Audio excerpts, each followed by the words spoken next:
friends, colleagues, and honored guests, amis, collègues et distingués invités. Veuillez accueillir nos maîtres de cérémonie pour la soirée. Please welcome our MCs for the evening. From Post Media, de Post Media, la vice-présidente à la stratégie numérique, the Vice President of Digital Strategy, Erin Valois. La secrétaire générale du Conseil de presse du Québec, Caroline Lecher, Secretary General of the Quebec Press Council, Caroline Locker.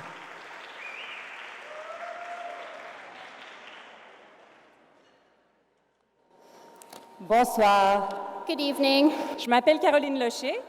and I'm Erin Valois. It's a pleasure to welcome you to the 74th Annual National Newspaper Awards. Nous sommes très heureuses de vous accueillir au 74e Concours canadien de journalisme. Yay! Before we begin, we would like to acknowledge this event is taking place on the traditional territory of many nations, including the Mississaugas of the Credit, the Anishinaabeg, the Chippewa, the Haudenosaunee, and the Wendat peoples, and is now home to many diverse First Nations, Inuit, and Métis peoples. We also acknowledge that Toronto is covered by Treaty 13 with the Mississaugas of the Credit. Toronto est le territoire ancestral de plusieurs Premières Nations. Aujourd'hui, elle abrite des Premières Nations, des Inuits et des Métis. Toronto est couverte par le traité 13 avec la Première Nation des Mississaugas de Crédit. Maintenant, c'est un grand honneur d'être ici pour animer cette soirée en direct et pour la première fois depuis 2019 en personne. It's a tremendous honor to be here hosting this event live and in person for the first time since 2019.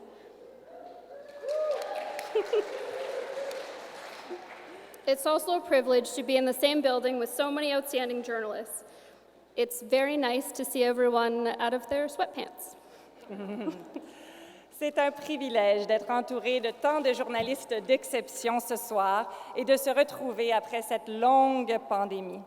Et vous n'êtes même plus habillés en mou? Merci. De toute façon, on n'est pas ici pour faire des blagues, parce que ChatGPT en fait des beaucoup meilleurs que nous. Mais ChatGPT n'a pas encore remplacé le journalisme. On va donc pouvoir ce soir célébrer votre beau travail en 2022. In keeping with the tradition that began at the gala in 2017, you won't hear any more jokes from us tonight. Instead, we will focus on the fabulous journalism that was done in 2022. Tonight, we will announce the winners of 23 awards, as well as the winner of a special citation. At the end of the evening, we will reveal the Journalist of the Year for 2022. Everyone nominated for an award this year did exceptional work. Ce soir, nous annoncerons les lauréats de 23 prix, en plus de la personne qui recevra la distinction spéciale. Et à la fin de la soirée, nous révélerons le ou la journaliste de l'année.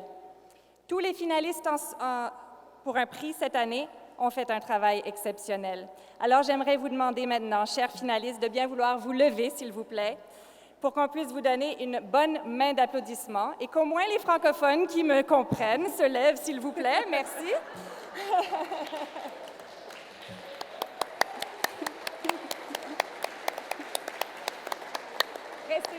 Restez debout.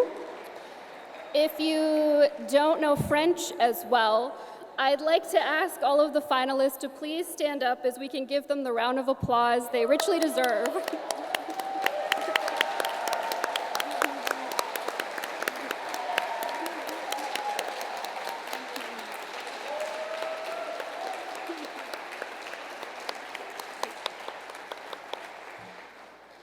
These awards could not be presented without the hard work and dedication of 75 volunteers, the judges. Some of them are here tonight, and the full list of judges appears in your program. If you haven't done so, you can access this through the menu in French or English through the QR code that's in the menu. Ces prix ne pourraient pas être présentés sans le travail et le dévouement de 75 bénévoles, nos juges. Merci à vous, chers juges. Certains d'entre vous sont ici ce soir. Si vous ne l'avez pas déjà fait, vous pouvez avoir accès au programme où il y a la liste de tous les juges, en français et en anglais, à l'aide du code QR qui se trouve sur votre menu. Nous demandons maintenant aux juges de bien vouloir se lever pour qu'on puisse vous applaudir chaleureusement. We would like to ask the judges in attendance to please stand so we can give them a round of applause.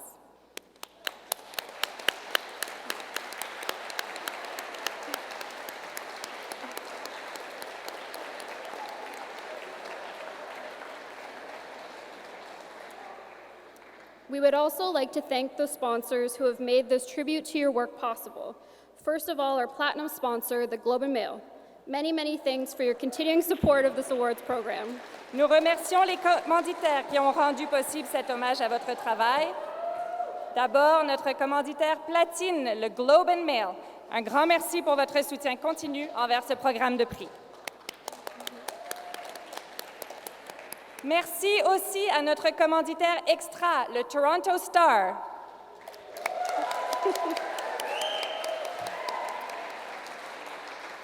I guess they're going to get 2 claps. Thanks also to the Toronto Star for serving as our premier sponsor. We would also like to thank our supporting gala sponsors, the Canadian Press, Sizen, Glacier Media Group, the National News Media Council, Vividata, Weirfolds LLP, and the Winnipeg Free Press.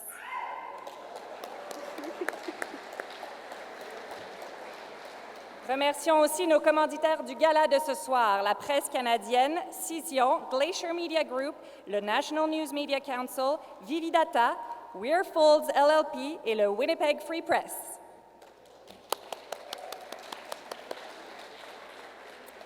Et merci à nos organismes bienfaiteurs, la presse canadienne, FP Newspapers Inc., Glacier Media, le Globe and Mail, la presse, Post Media et Torstar. And thank you to our benefactor organizations, the Canadian Press, FP Newspapers, Inc., Glacier Media, the Globe and Mail, La Presse, Post Media, and Torstar. Finalement, il faut remercier le Toronto Press Club qui a lancé ce concours en 1949 pour encourager et récompenser l'excellence journalistique à travers le pays. We would also like to thank the Toronto Press Club, which established the awards in 1949 to encourage excellence and reward achievement in daily newspaper work in Canada. Before we begin presenting awards, we would like to call to the stage Paul Samis, the chair of the NNA Board of Governors, and Vice Chair François Cardinal. Avant de commencer à remettre les prix, nous appelons sur la scène Paul Samis, le président du Conseil des gouverneurs du Concours canadien de journalisme, et le vice-président François Cardinal.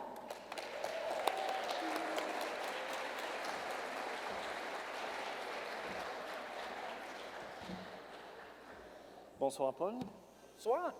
On behalf of the NNA Board of Governors, I'd like to thank you for joining us in this celebration of journalistic excellence. As Aaron has pointed out, we are delighted to be doing this in person for the first time in 4 years. And thank you, special thanks to the World Health Organization for the declaration earlier today, which ensures this event is fully COVID compliant. As mentioned earlier, we are extremely proud of the exceptional work done by so many of our worthy nominees. C'est peut-être même un des premiers événements post-COVID. It's one of the first post-COVID events that has taken place. Au nom du Conseil des gouverneurs du Concours canadien de journalisme, j'aimerais vous remercier d'être ici ce soir pour célébrer l'excellence journalistique. Nous sommes ravis de le faire en personne pour la première fois en 4 ans. Nous sommes extrêmement fiers du travail exceptionnel accompli par tous les finalistes dans les 2 langues. Now, we are thrilled to announce 2 new honors this year. The first is a special topic award, which was created to recognize reporting on a topic of special significance during the calendar year. This year's topic is Indigenous issues and/or climate change. The second award is a special recognition citation that allows us to honor exceptional work that doesn't necessarily fit into any of our other categories or may not have otherwise qualified for this year's competition. That doesn't mean that the work is any less important. it also provides a greater opportunity for work from diverse journalists and newsrooms to get the recognition they so rightly deserve. Nous sommes heureux d'annoncer 2 nouveaux prix cette année. Le premier est un prix sur le thème choisi qui a été créé pour reconnaître un reportage sur un sujet d'une importance particulière au cours de l'année précédente. Cette année, 2 thèmes ont été choisis, soit les questions autochtones et les changements climatiques au choix. Le deuxième prix est une mention spéciale de reconnaissance qui permet d'honorer un travail exceptionnel qui ne figure dans aucune case, aucune catégorie, ou qui ne se qualifierait pas pour le concours pour toutes sortes de raisons. L'objectif, bien sûr, c'est de souligner l'excellence du travail qui se fait parfois hors des sentiers battus par les grands médias. Ce prix offre donc l'occasion de mettre en valeur le travail de journalistes de divers horizons et organisations afin de leur accorder la reconnaissance qu'ils méritent. We are pleased to announce as well this evening that we have 11 awards named after giants in our industry who have had long and stellar careers. We will honor each of those legends along with the generous individuals and organizations who sponsor these awards with a short video before the award in their name is presented. We'd like to thank the family members of the legends who are here tonight to present these awards, and they're sitting, I think, in the front rows. We have Maggie Webster, the sister of Norman Webster, Sydney and James Robertson, the children of Stuart M. Robertson, Claire Balfour and Lisa Balfour Bowen, the great-grandchildren of William Southern, and Emily and Robin Hondrick, the children of John Hondrick. C'est avec, oui.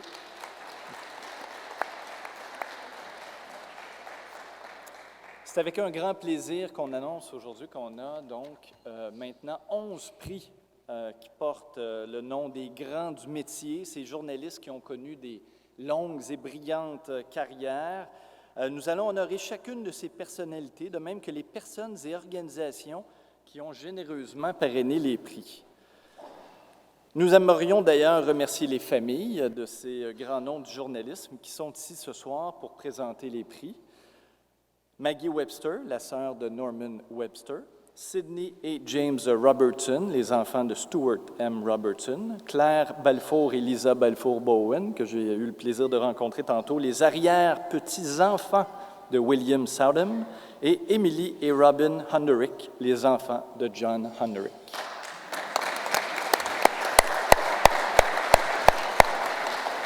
As we honor the achievements of Canadian journalists tonight, it is important to note there are many journalists around the world who are not free to report, and indeed are not free because of the reporting. Let's bear in mind tonight's ceremony comes 2 days after World Press Freedom Day.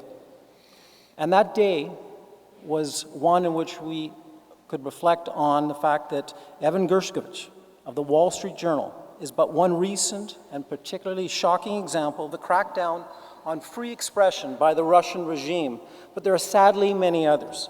Mr. Gershkovich was arrested in Russia on March while on a reporting trip and accused of spying, making him the first American journalist detained in Russia on espionage charges since the Cold War. The Journal has denied all of those charges. Ouais.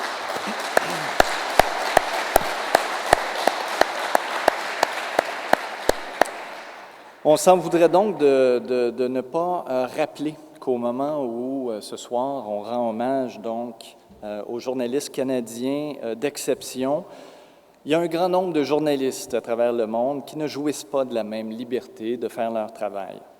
Evan Gershkovich du Wall Street Journal est bien sûr un exemple récent et particulièrement choquant de la répression de la liberté d'expression exercée par le régime russe, mais ce n'est malheureusement pas le seul. M.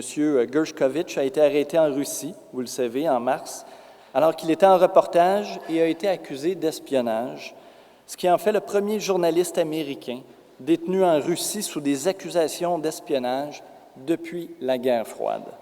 Le Wall Street Journal a nié toutes les accusations, comme vous le savez très bien. U.S. President Joe Biden, Prime Minister Justin Trudeau, and news organizations around the world have joined the Journal in calling for the immediate release of Mr. Gershkovich. We encourage people to tweet their support with the hashtag #IStandWithEvan. Le président américain Joe Biden le premier ministre canadien Justin Trudeau et des médias à travers le monde se sont joints au Wall Street Journal pour réclamer la libération immédiate de M. Gershkovich, nous encourageant les gens à exprimer leur appui.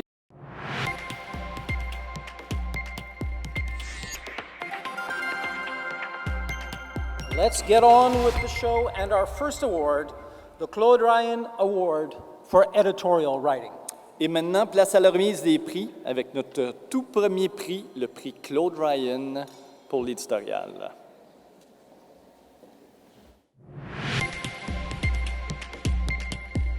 Le prix Claude Ryan pour l'éditorial rend hommage à un homme qui a eu une grande influence dans le monde du journalisme au Québec.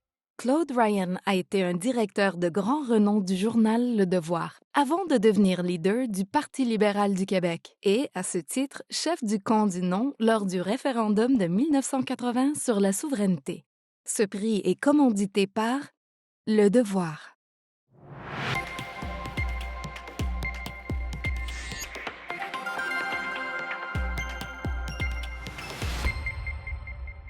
Stéphanie Gramont, La Presse. Les éditoriaux de Stéphanie Gramont pour La Presse sont une lecture incontournable au Québec et ailleurs. L'année dernière, les sujets abordés allaient de la protection de la langue française à l'invasion de l'Ukraine par la Russie, en passant par la conception proposée d'un réseau automatisé de trains légers à Montréal. Stéphanie Gramont obtient aussi des résultats. Un mois après avoir réclamé une augmentation des dépenses fédérales en matière de défense, le gouvernement est passé à l'action. 3 semaines après la publication de son éditorial critiquant un aspect du projet de métro léger, celui-ci a été abandonné.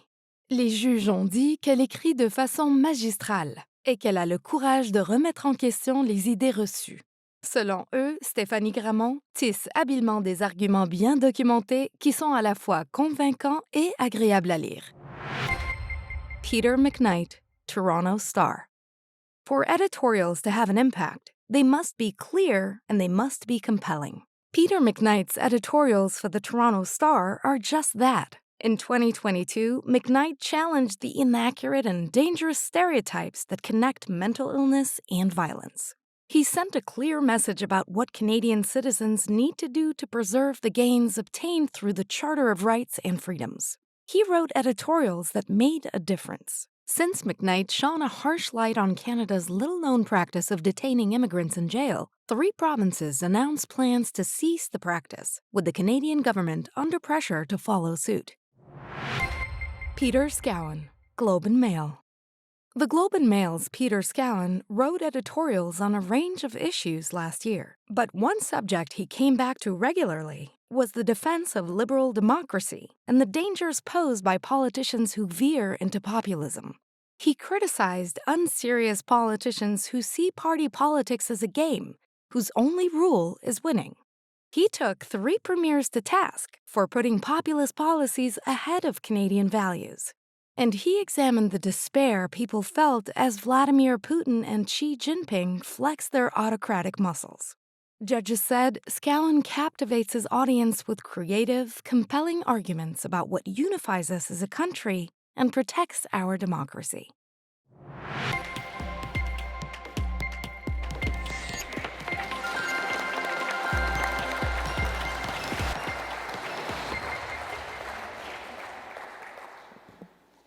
And the award goes to? Le lauréat ou la lauréate de ce premier prix de la soirée est Stéphanie Gramont de La Presse.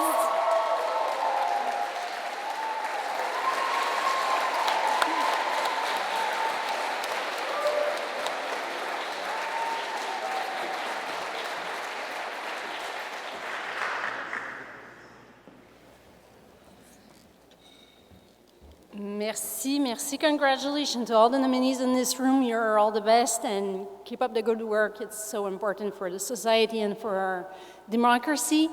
Je voudrais remercier énormément la presse, premièrement, de me faire confiance pour porter les valeurs de notre institution. Je suis très, très fière et honorée de remporter ce prix-là. C'est un honneur qui rejaillit sur toute l'équipe éditoriale parce qu'on travaille vraiment en grande collégialité. Donc, merci à tout le monde et notamment à Vincent qui est dans la salle ce soir aussi. Ben voilà, bonne soirée. Merci beaucoup.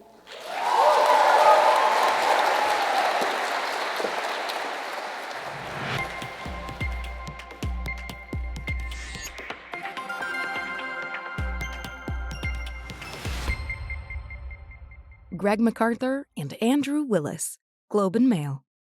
The Globe and Mail's coverage of the turbulent tenure of Heather Zordell at the Ontario Securities Commission is an example of public interest journalism at its best.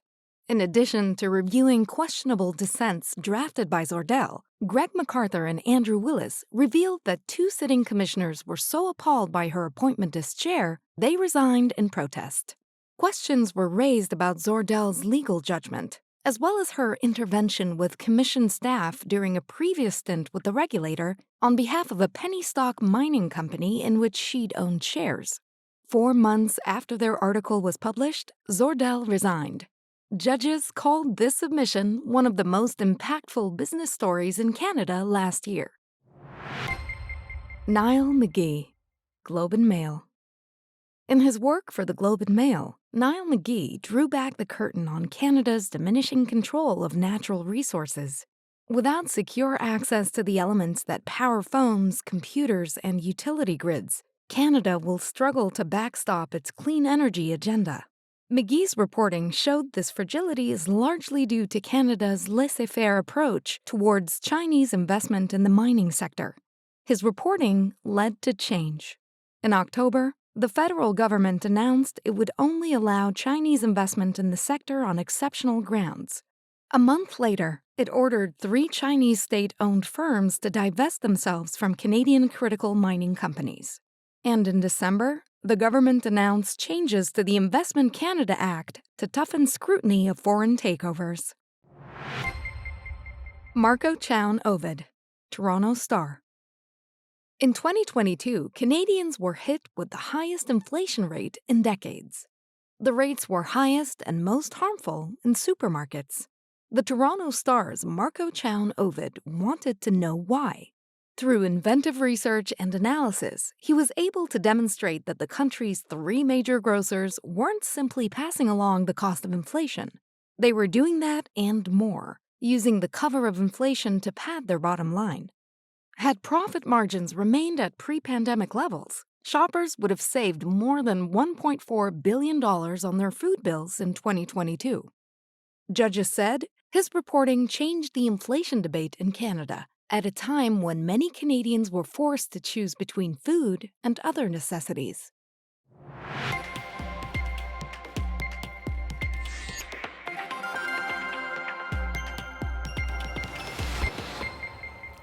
Le lauréat ou la lauréate est... And the award goes to Niall McGee, Globe and Mail.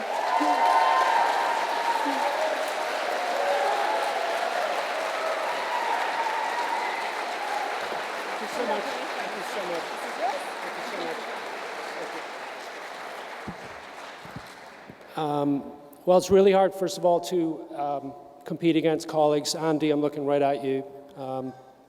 And Greg, who I respect, one of the best investigative journalists in Canada. And congratulations to Marco as well for being nominated. You know, my son, I was talking to my son about this awards ceremony. He's 14 years old, and he actually told me, quote, not to bother showing up tonight, that I had almost no chance of winning. And it wasn't that he didn't want me to win, he just thought the odds were pretty bad. He's pretty mathematically minded, and 1 in 3 was not good chances. Anyway, there's quite a few people I have to thank at the Globe and Mail. My editor, Ryan MacDonald, he's in Ottawa. I don't think he's here tonight, but he absolutely was a big believer in this story, in these series of stories, and encouraged me to take my time and dig and just go at it. And one of those stories alone took about 6 months. And I just feel really privileged to work at a paper that will allow me that kind of time to do this kind of work. There's multiple other people at the Globe and Mail. I'm looking at Janet McFarlane. Janet is... she's a friend of mine. When I first started the Globe in 2014, she won't remember this, but I used to just badger her constantly. And she's a great friend, and she's always been a terrific supporter. There's so many editors. Right up top, David Walmsley, fellow Irishman, Dennis Jacquette, Gary Salowich, of course, in the Globe, in the ROB, and then right down to the editing desk. People on the back desk, as we call it, the Globe and Mail, are just so important to save our asses all the time.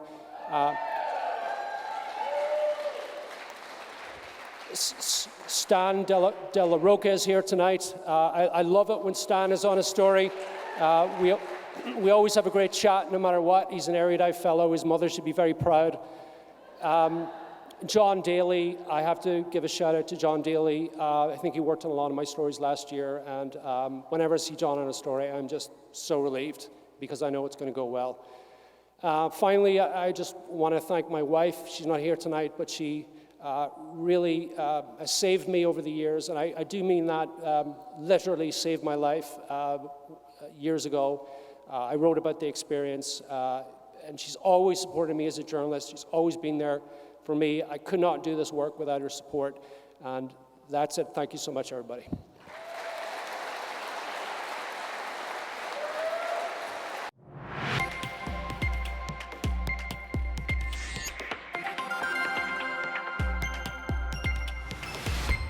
Michael D. Adder, Halifax Chronicle Herald, Toronto Star.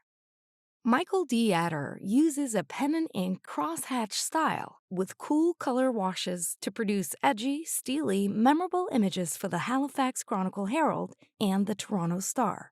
He prioritizes clarity using few words to comment on the disturbing news of the day with irony.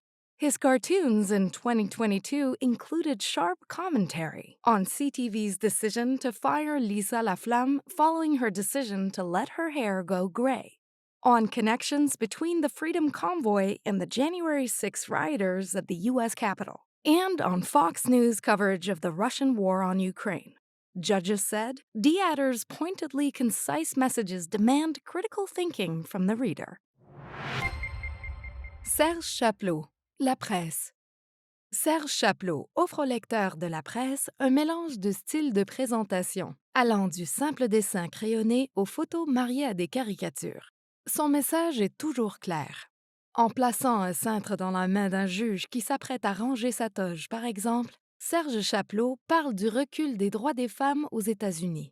En redessinant le logo du chandail de Hockey Canada, il a habilement dénoncé le comportement de son président Scott Smith et la culture du silence qui entoure les agressions sexuelles au sein de l'organisation.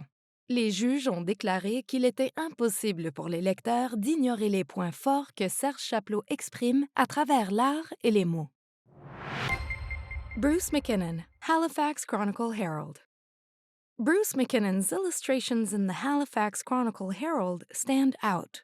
His clean, bold, uncluttered images are pointed. His wordless, clever satire cuts quickly. Take his image of Putinocchio, published as Russian President Vladimir Putin insisted Russia is a peaceful country that wasn't going to attack anyone. Or his cartoon published the day after the death of Queen Elizabeth II, speaking to the challenges ahead for the soon-to-be-crowned King Charles. Judges praised his generic everyman portraits, as well as the bang-on likeness of caricatures of individuals we recognize. McKinnon's work is emotive and entertaining, they said, often generating a laugh-out-loud response.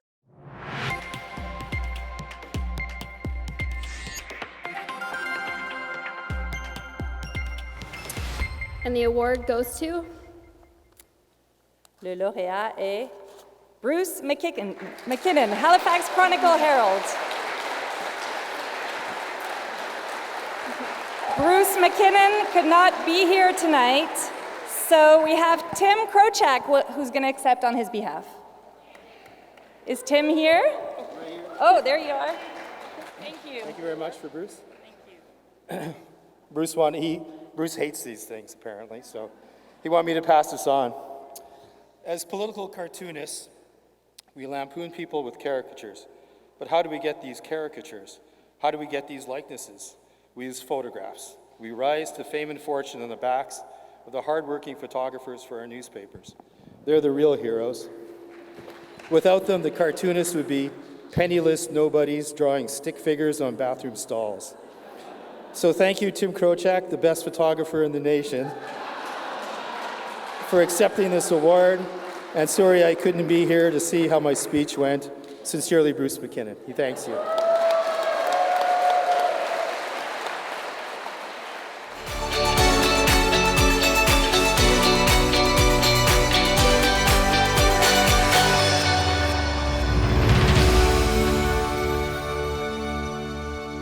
Pour présenter le prochain prix, accueillons sur la scène Mike Power, président et chef de la direction du Winnipeg Free Press.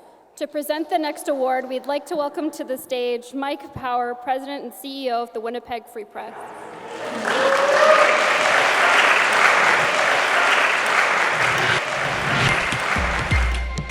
The John Wesley Defoe Award for Politics honors the longtime editor of the Winnipeg Free Press, who is often called the greatest Canadian journalist of his time. During his 43 years as editor, the Free Press was considered one of the great newspapers of the world, and John Defoe's writing was required reading in the corridors of power. This award is sponsored by Ron Stern.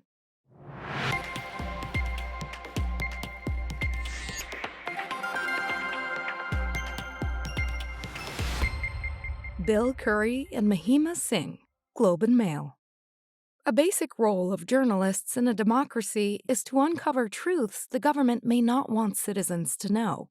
Bill Curry and Mahima Singh of the Globe and Mail did just that. Using advanced spreadsheet techniques, they exposed major transparency and accountability gaps related to billions of dollars spent each year on federal outsourcing. Among their findings, the cost of developing the ArriveCan travel app is set to exceed $54 million, more than double what the government recently said had been spent to date. They also revealed that the company awarded the majority of contracts receives millions of dollars in payments while outsourcing all of the actual work. The reporting outraged Canadians, prompted investigations on Parliament Hill, and astonished the judges. Fanny Lévesque, La Presse. Les journalistes tentent souvent d'expliquer les politiques gouvernementales en montrant l'effet qu'elles ont sur des personnes réelles. Rarement cela n'a été aussi bien fait que par Fanny Lévesque de La Presse. Qu'il s'agisse de l'impact de la loi 79 sur les familles autochtones, des quarts de travail de 16 heures imposés aux infirmières ou de derniers bastions du Parti québécois, les juges ont déclaré que Fanny Lévesque avait su trouver les bonnes personnes pour donner vie à ses reportages. Sa plume est évocatrice, ont-ils déclaré, et les 3 articles ont été rédigés avec sensibilité. Ce type de journalisme nous permet à tous de porter un jugement, pour le meilleur ou pour le pire, sur la base d'une description vivante des conséquences des actions du gouvernement. Justin Ling, Toronto Star. If Canadians want to understand why and how a group of protesters took over part of their nation's capital, Justin Ling's feature for the Toronto Star is essential reading.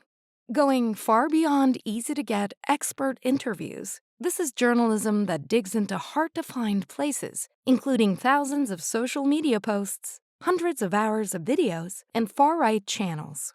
Ling's deeply reported and well-written account revealed roots of the Freedom Convoy that go back decades. Motivated more by government mistrust, conspiracy theories, and antisocial ideologies than the federal government's mask mandates and vaccine policies. The end result, judges said, was a rounded, nuanced, and truthful account of an event that traumatized a city and shocked a country.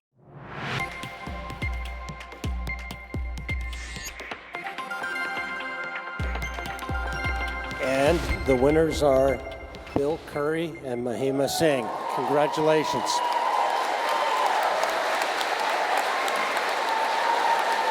Here, I'll take you after this.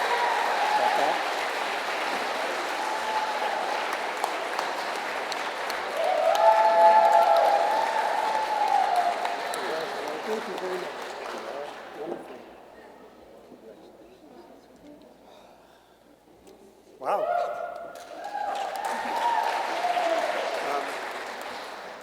soir. Merci pour cet grand honneur et félicitations à tous nos journalistes ici ce soir. The story is all about following the money, and it's an important part of being a journalist. So thanks to Mahima for sharing her excellent data skills to be able to tell these stories. And I just want to echo what Neil said about our backdesk editors. I think the backdesk at the Globe and Mail is really the secret sauce of our publication. We spend many nights up till 9 or 10 o'clock chatting about our stories, and also the personal lives of the backdesk editors and all that kind of stuff. And that really what makes our copy clean and crisp at the end of the day.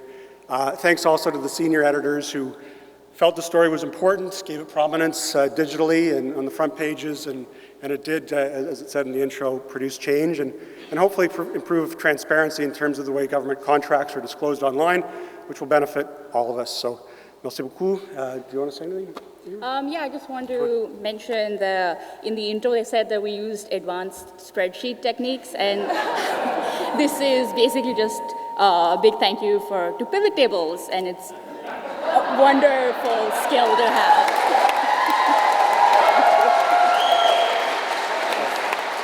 Thanks a lot.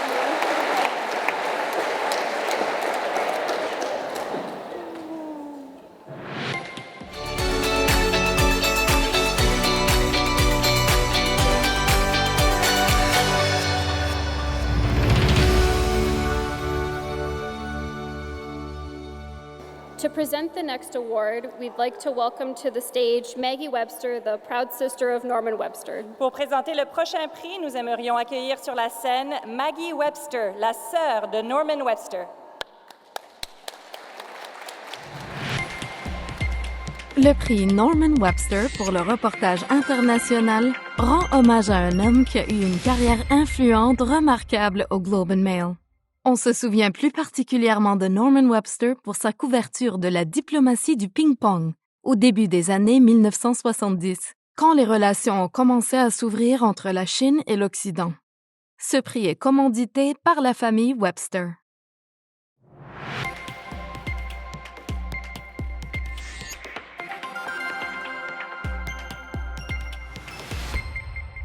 Isabelle Haché, la presse. Cette catégorie a attiré de nombreuses contributions exceptionnelles sur la guerre en Ukraine.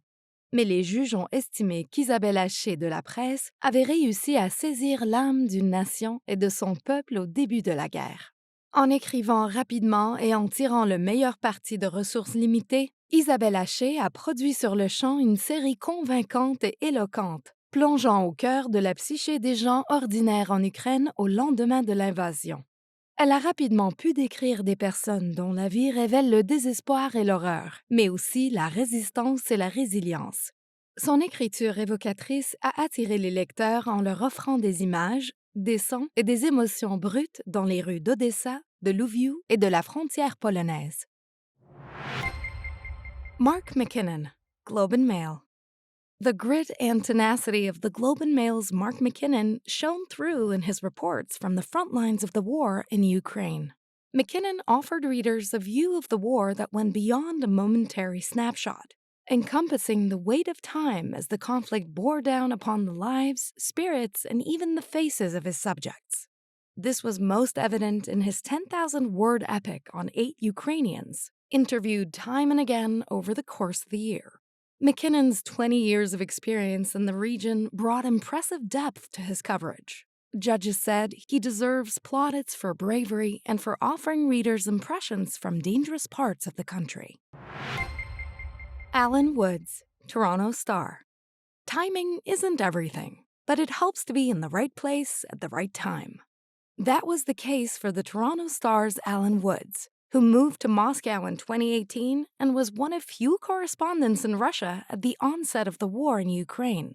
Woods' dispatches from Russia were poignant and personal, infused with the experience of someone who had soaked up the country's history and culture. In particular, Woods offered illuminating insights into Vladimir Putin's character and rise to power.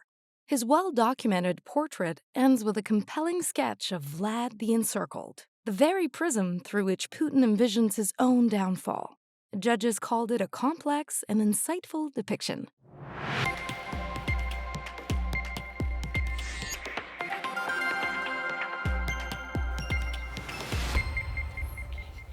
The award goes to Isabelle Haché-Lapresse.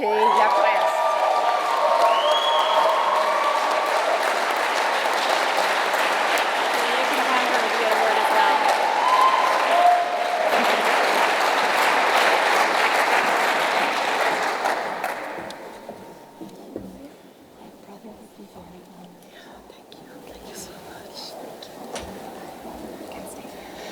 Wow, thank you. I'm a bit in shock because I frankly didn't thought I would win this award.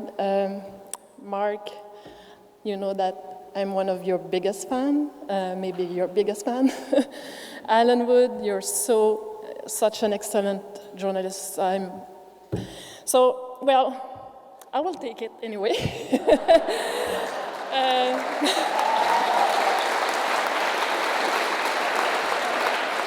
Merci beaucoup. Je voudrais surtout remercier évidemment ma gang à la presse, David Santerre, Jean-François Bégin, François qui est ici. Vous êtes toujours derrière moi et puis c'est ce qui fait en sorte que je me sens appuyée puis je suis capable de faire de ce genre de reportage-là puis que je peux encore voyager après 20 ans. Donc, vous m'envoyez toujours en Ukraine quand je vous le demande.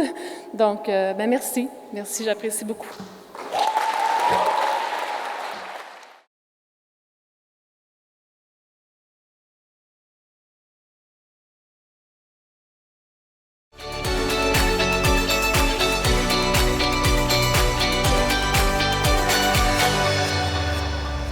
Le prochain prix, nous aimerions accueillir sur la scène Sydney et James Robertson, les fiers enfants de Stuart Robertson. To present the next award, we'd like to welcome to the stage Sydney and James Robertson, the proud daughter and son of Stuart Robertson.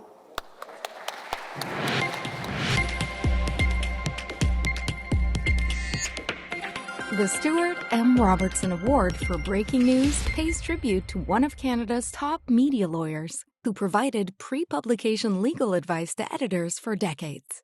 He was renowned among senior editors for his dedication to finding a way to publish information of public interest, even in the face of potential legal obstacles. Stuart M. Robertson was also the longtime Secretary-Treasurer and volunteer legal counsel of the National Newspaper Awards. The award is sponsored by Paul and Lorraine Woods.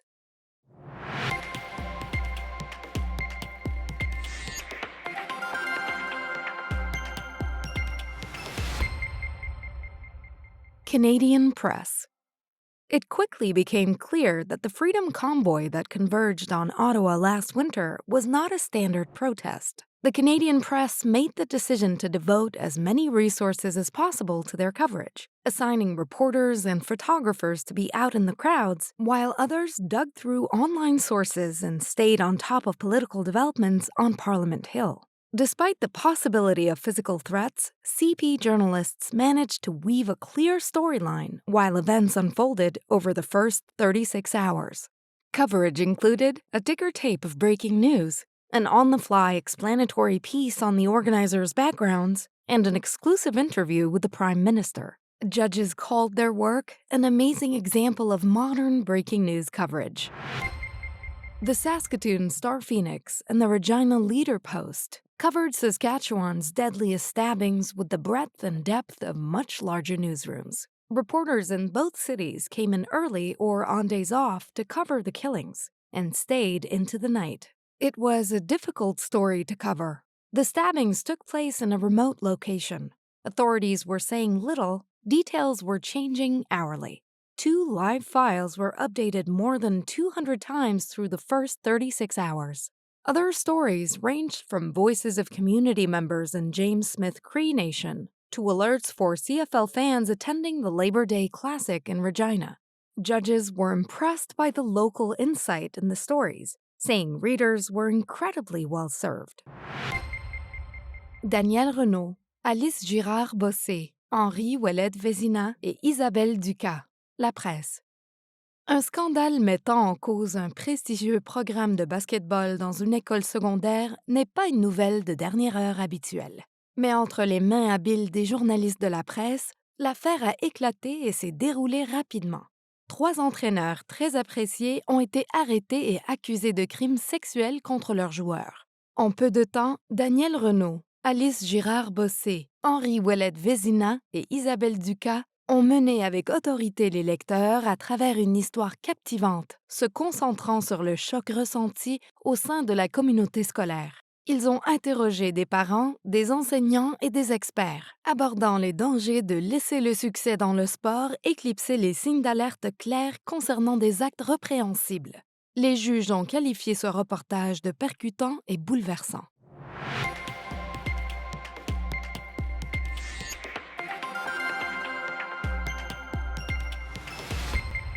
And the award goes to Saskatoon Star Phoenix and Regina Diaz-Post.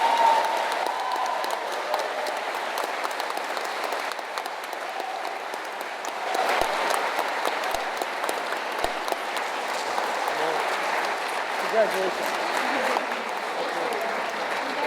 Thank you so much. Thank you so much for this award on behalf of the Saskatoon Star Phoenix and the Regina Leader Post. When you have mass casualties and mass confusion on a stat holiday, it's a prime breaking news environment. And I must say, our virtual workplace, our virtual newsroom really served us well on this weekend. We have 2 different cities, a group of talented journalists who all logged onto their computers from home. We all have our Slack chats, and we were able to communicate in real time, as the intro said, 200 updates over the span of a long weekend where there's a football game that's happening. There are mass alerts going out to cell phones to everyone in the province. We don't know where this killer is on the loose. It was a really trying time, and it shows why journalists are so important in a breaking news environment. We have this dedication to accuracy and to up-to-the-minute details to serve the public, and that's what we did in this situation. So thank you so much.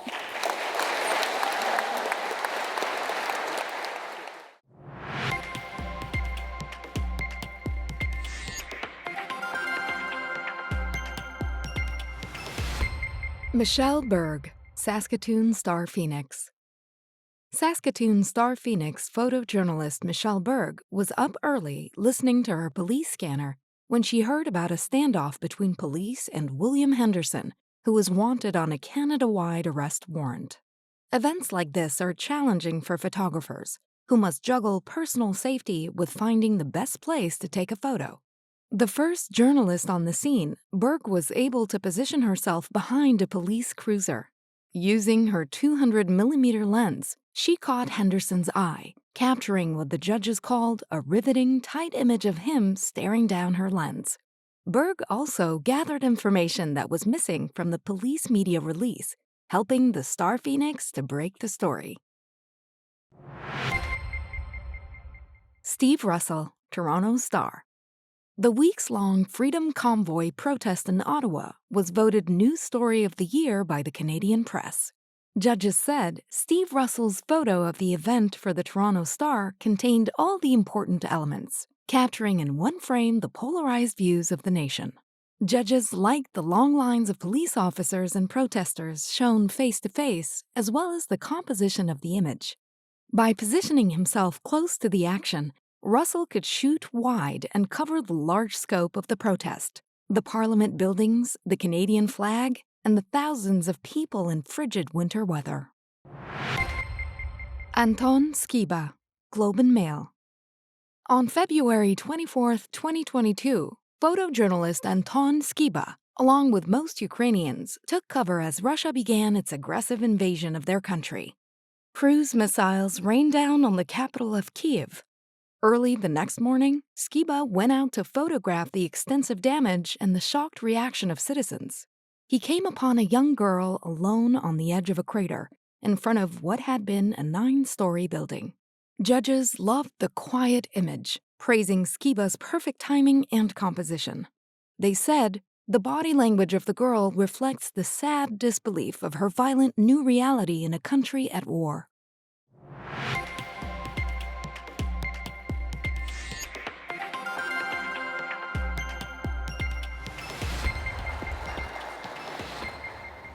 And the award goes to? Le lauréat est Steve Russell, Toronto Star.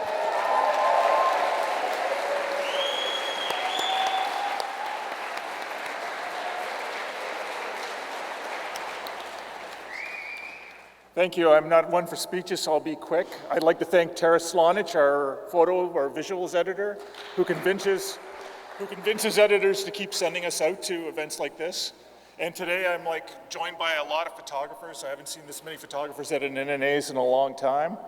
But there's guys at the back from Canadian Press and Halifax Chronicle Herald, Globe and Mail, and they're all the people that when we're in these kinds of situations help keep me safe. And I'd like to throw out a big thank you to my wife who puts up with all my travel and downplaying all these stories about violence. Thank you.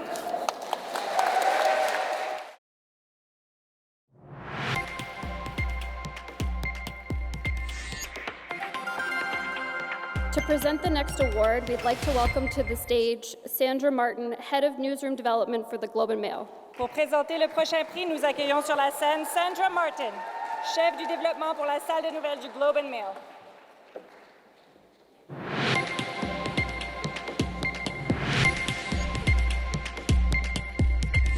The Joan Hollabon Award for Beat Reporting honors a woman who set the standard for what beat reporting should be.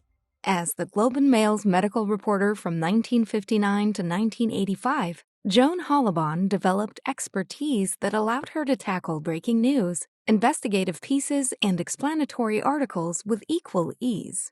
As one of the first women on the medical beat, she blazed the trail for generations to follow. The award is sponsored by the Globe and Mail.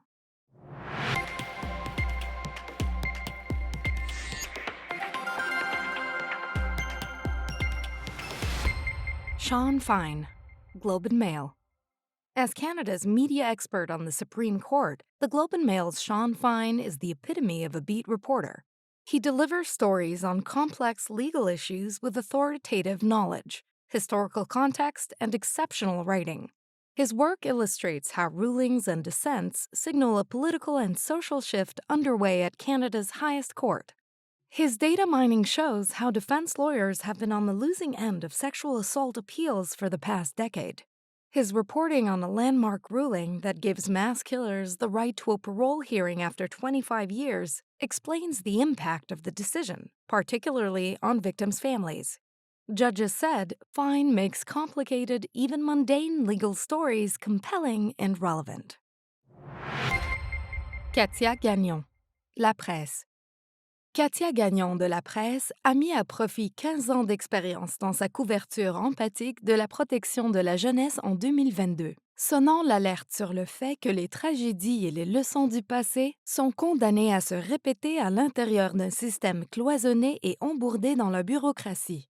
S'appuyant sur des sources au sein du système, ainsi que sur des personnes touchées par des tragédies, Katia Gagnon a exposé l'absence d'action concrète à la suite d'une enquête québécoise sur la mort tragique d'une fillette de 7 ans en 2019. Elle a ensuite détaillé la vie troublée d'une fillette blessée émotionnellement, dont les abus subis lorsqu'elle était enfant n'ont pas été traités et dont l'avenir a été assombri par une vie passée dans des institutions et des familles d'accueil. Les juges ont dit de Katia Gagnon qu'elle était une voix pour les personnes les plus vulnérables qui ne peuvent pas s'exprimer elles-mêmes. Caroline Touzin, La Presse. 3 des 4 articles soumis par Caroline Touzin à La Presse sont ce que les juges ont appelé un cours magistral de rédaction sur la règle « Montrez-le, ne le dites pas ». Caroline Touzin avait déjà fait un reportage sur la recrudescence de la violence des gangs à Montréal, mais elle voulait en montrer les effets dévastateurs. Elle a donc négocié avec le Centre de traumatologie de l'Hôpital du Sacré-Cœur pour être de garde 24 heures sur 24, 7 jours sur 7 pendant 5 mois, afin d'assister à l'arrivée et aux soins de chaque victime d'une blessure par balle. Elle a donné le même style documentaire pour Les bébés brisés, en rejoignant le personnel des services sociaux pour témoigner et faire rapport sur les enfants horriblement meurtris par les abus, qui ont augmenté pendant l'isolement de la COVID-19. Elle nous a fait pénétrer dans des services d'urgence pédiatriques en sous-effectif, nous aidant à ressentir l'épuisement et la frustration des soignants.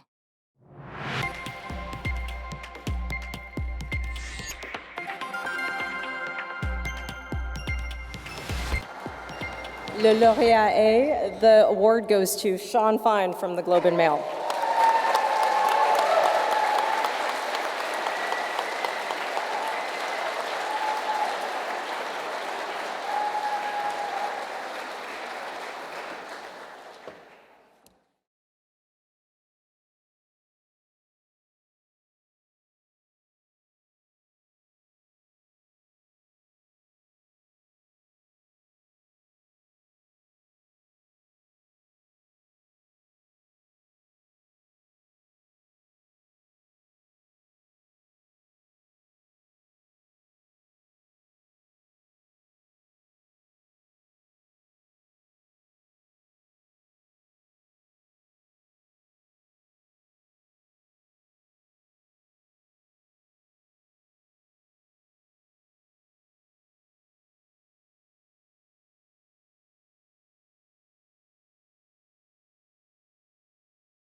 Le prix Marianne Chad Carey pour la chronique rend hommage à une éditrice de journal du 19e siècle qui a joué un rôle de pionnière.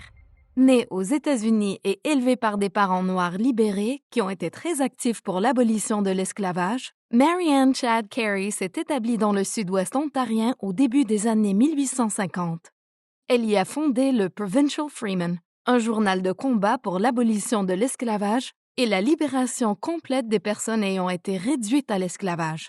La devise du journal était « L'autonomie est la véritable voie vers l'indépendance ».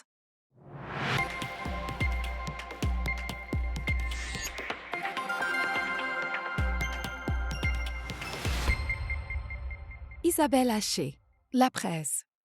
La chroniqueuse de La Presse, Isabelle Haché, n'hésite pas à interpeller les détenteurs du pouvoir. Sa chronique sur une femme devenue mère après avoir été violée et dont l'agresseur emprisonné a pu obtenir un test de paternité imposé par le tribunal a conduit à l'introduction de changements législatifs pour les enfants nés d'un viol.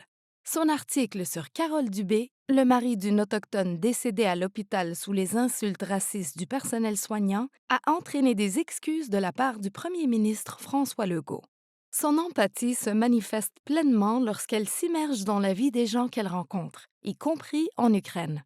Les juges ont félicité Isabelle Haché pour avoir mis sa plume captivante au service de l'humanité, de la vérité et de la justice. Melissa Martin, Winnipeg Free Press. In a competitive category, the work of Melissa Martin of the Winnipeg Free Press stood out. Martin impressed the judges with a wide range of subjects and perspectives, telling complex stories with simplicity and nuance. Whether writing on the plight of Ukrainian refugees in Poland, the accessibility failures of the city of Winnipeg, or the allure of medical misinformation when facing the death of a loved one. In her case, her father. Judges said she pairs an astute power of observation with strong research skills and a curious mind.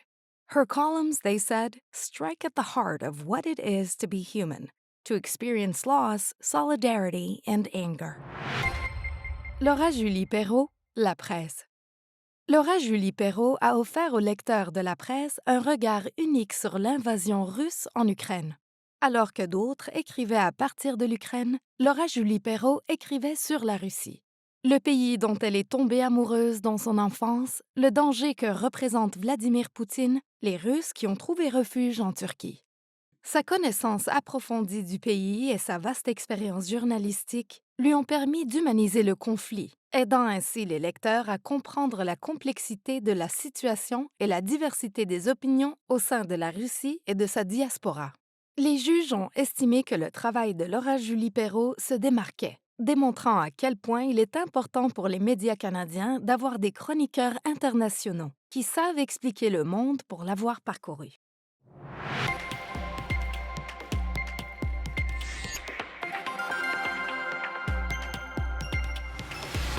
And the award goes to... Le lauréat ou la lauréate est Isabelle Haché, La Presse.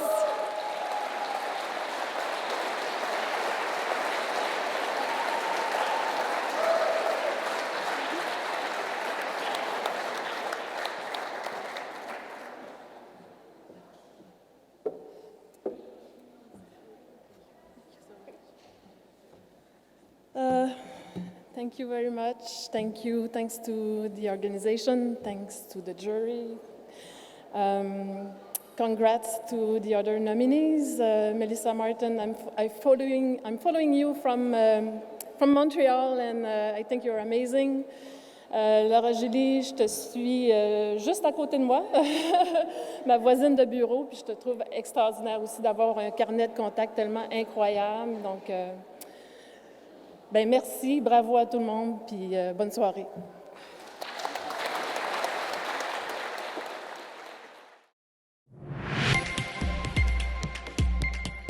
Le prix E. Cora Hind pour le reportage à caractère local rend hommage à l'une des pionnières dans les annales du journalisme canadien. E. Cora Hind a été non seulement la première femme à travailler comme reporter, mais elle a aussi participé au mouvement des suffragettes, contribuant à la lutte pour que les femmes obtiennent le droit de vote.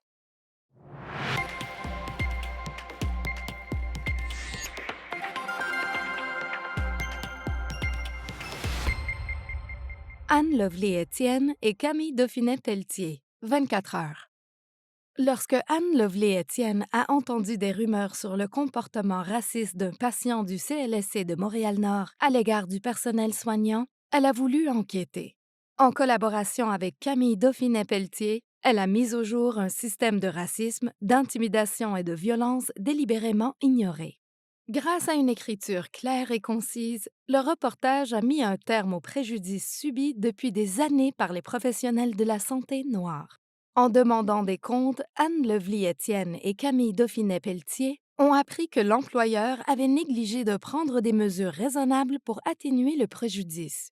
Leur détermination à dénoncer l'injustice et à corroborer les expériences vécues a permis d'afficher le racisme à la une ou les lecteurs, ainsi que les employeurs, les syndicats et les politiciens ne pouvaient nier les dommages causés et la façon dont les préjugés créaient un climat de peur.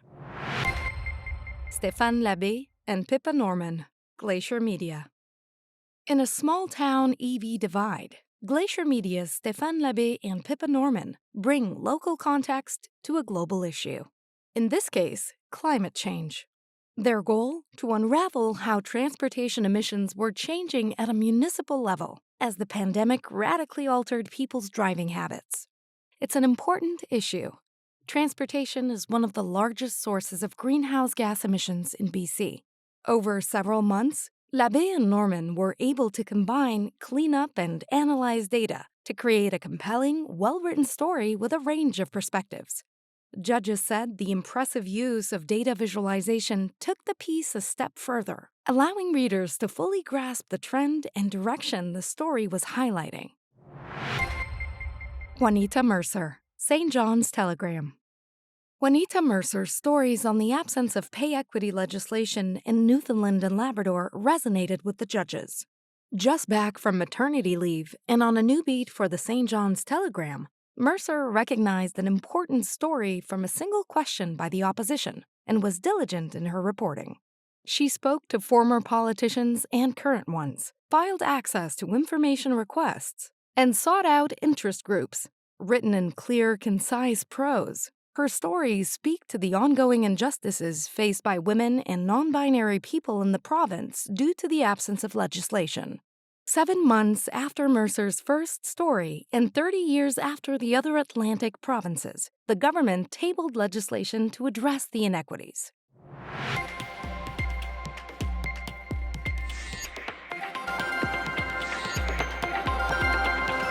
Le lauréat ou la lauréate est And the winner is Juanita Mercer, St. John's Telegram.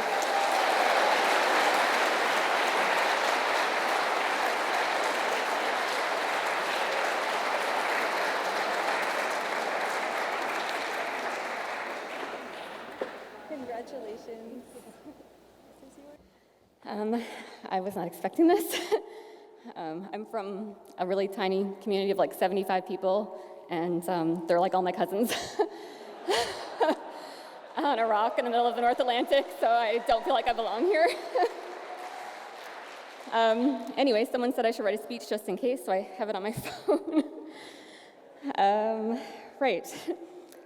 Like everyone back home, I'm a very proud Newfoundlander, but I'm also a realist. And I think if you truly love something, you acknowledge its beauty and its faults. Unfortunately, our province has a track record of being behind the times on women's issues. We were among the last to get the vote back in 1925, almost a decade after the prairies. And last year, we were among the last to get pay equity legislation, thanks to the power of local journalism. And I'd like to thank everyone at the National Newspaper Awards for recognizing the importance of local news in this award category.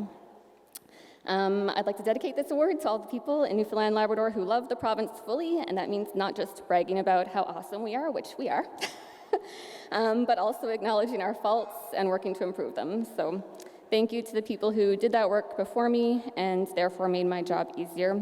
I hope I can do the same for my daughter and her generation. Thank you to my family and my husband who put up with my pay equity rants, my editors who encouraged them, and the entire team at the Telegram and Saltwire Network. Thanks so much.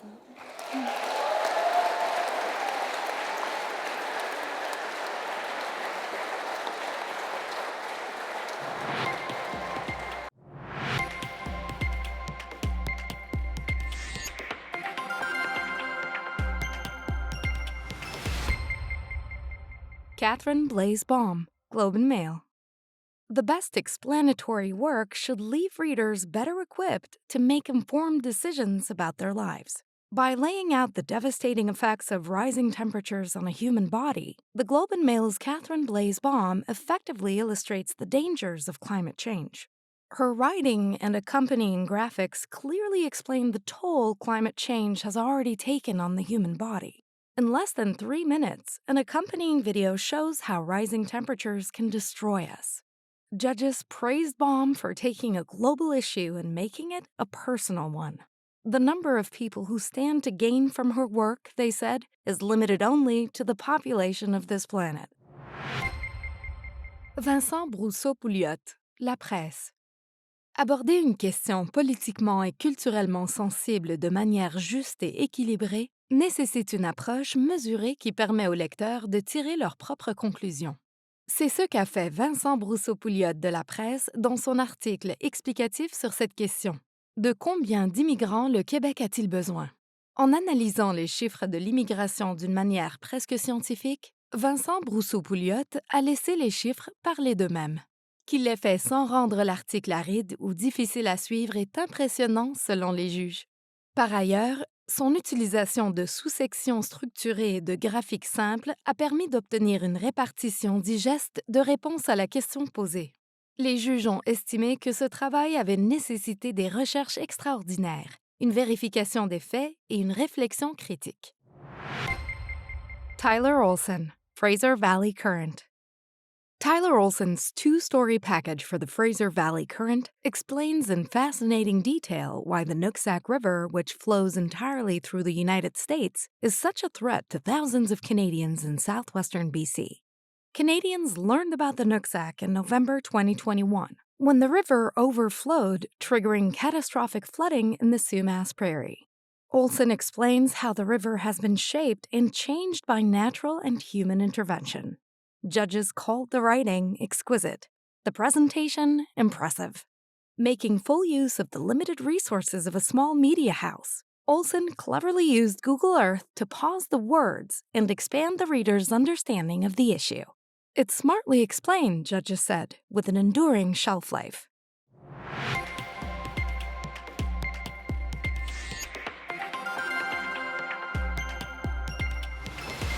And the award goes to La lauréate est Catherine Blaise-Baum, Globe and Mail.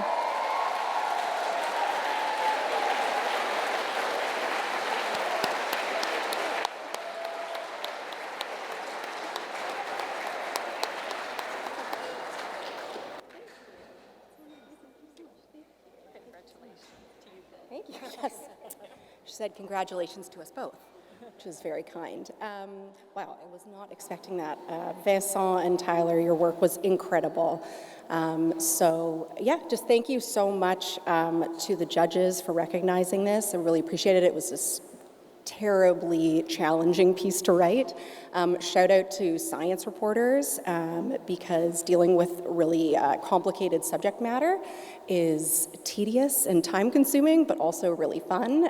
So I want to thank the Globe and Mail and all of the people there who helped bring the piece together, because it really wasn't just the writing, it was very much the visuals, the photos, the graphics, and the video that was mentioned all really brought things to life. So thank you so much. And yeah, it's just so nice to be here in person. So yay. Thanks.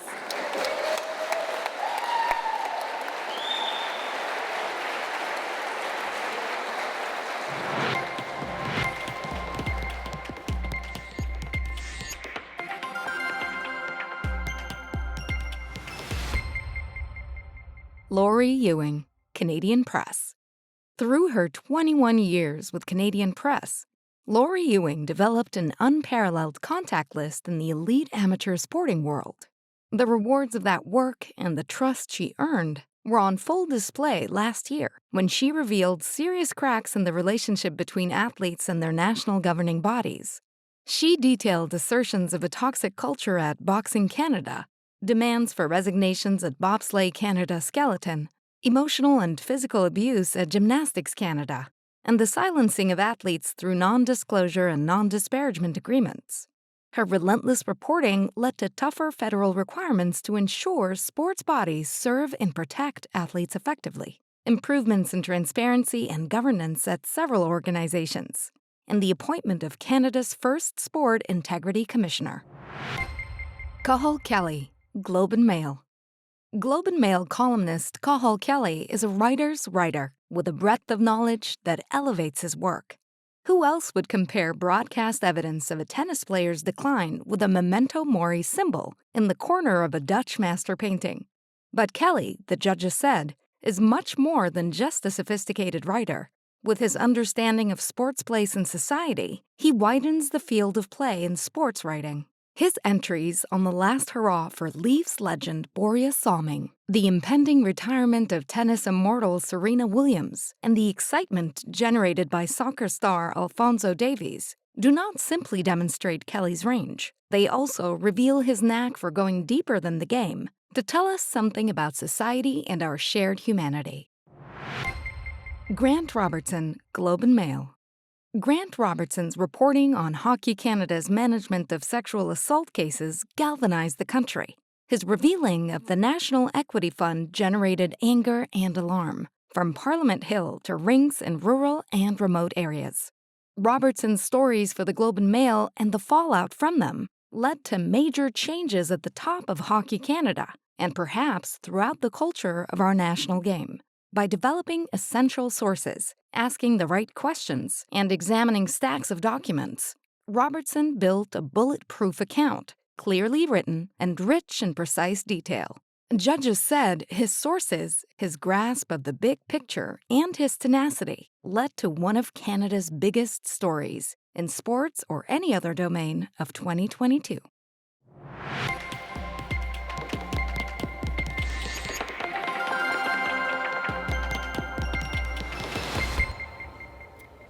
Le lauréat ou la lauréate est? And the award goes to Grant Robertson, Globe and Mail.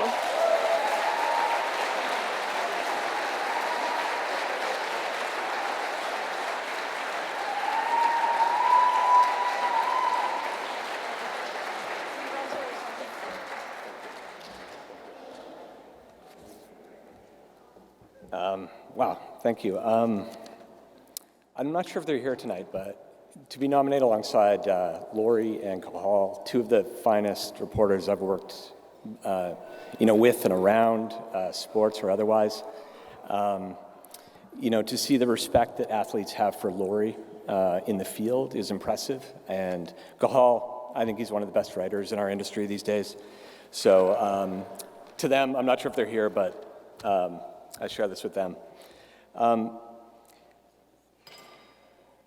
I want to thank the judges for recognizing this story because it's important. We knew the importance of it when we were reporting it. Full credit, of course, to TSN for breaking the original Hockey Canada assault controversy. When we came across the National Equity Fund and its link to player registration fees used in a way that they weren't telling people, we knew the sort of gravity of that situation. I'm only up here because Hockey Canada failed time and time again to come clean about how they were using people's money, where the money was going, what it was being used for. And, when you have a lack of accountability, when you have a lack of disclosure, when you have a lack of transparency, as we all know, those are fertile grounds for investigative reporting, fertile grounds for all of the reporting we see here tonight. So I'm grateful that, I could work on this, and Hockey Canada came at us and other media pretty hard over the past year, and I think the entire industry stuck to our guns. We got it right. Justice Cromwell proved at the end of it that the reporting, not just by the Globe and Mail, but by other outlets, got it right, and I think that will be the legacy of this story. So I want to thank a lot of my editors for the support on this story. Sinclair Stewart, Renata D'Alicio, Jamie Ross, David Wamsley, and in hockey terms, they laid the playbook for me to do my job. I also want to thank my wife for her support throughout this. This story kind of ruined our vacation last year, and I still apologize for that. I want to thank a few people here tonight as well that never get any credit, but I saw them here. Stan Della Rocca, your fingerprints are on so much of the stuff that I get to do, and nobody ever knows it. They'd have to dust the story to find your fingerprints on it. And Evan and Annette, you don't get enough credit for what you do either, so congratulations.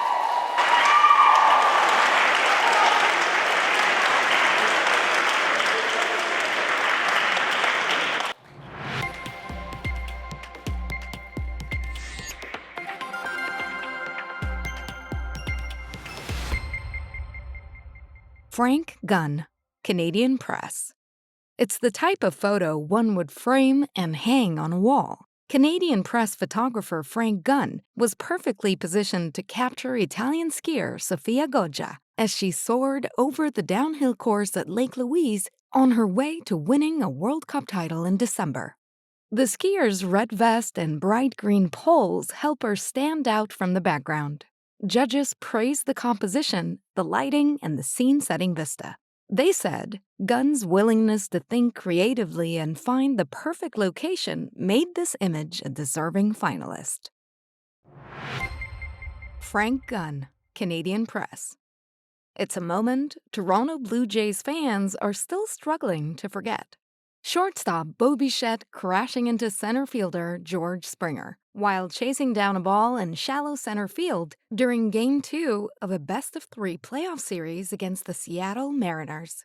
Frank Gunn's photo of the collision for the Canadian Press told the story of the game and perfectly illustrated one of the worst playoff collapses in the history of Major League Baseball. Judges said Gunn's timing, his technical expertise, his understanding of the game, and his anticipation of the action resulted in an image that exemplifies great sports photography. Tim Krochak, Halifax Chronicle-Herald. The idea for this photo came to Tim Krochak during a Halifax Chronicle-Herald news meeting on Zoom. A vision came to him as he listened to his colleagues while watching the start of the canoe-kayak national sprint trials. He left the meeting, drove to the lake, launched his ultralight drone, and captured the photo he'd been looking for. Judges liked Krochak's creativity and his appreciation and understanding of design elements. They said the unique angle of the shot creates an optical illusion, drawing the viewer in to appreciate the unconventionality of the image.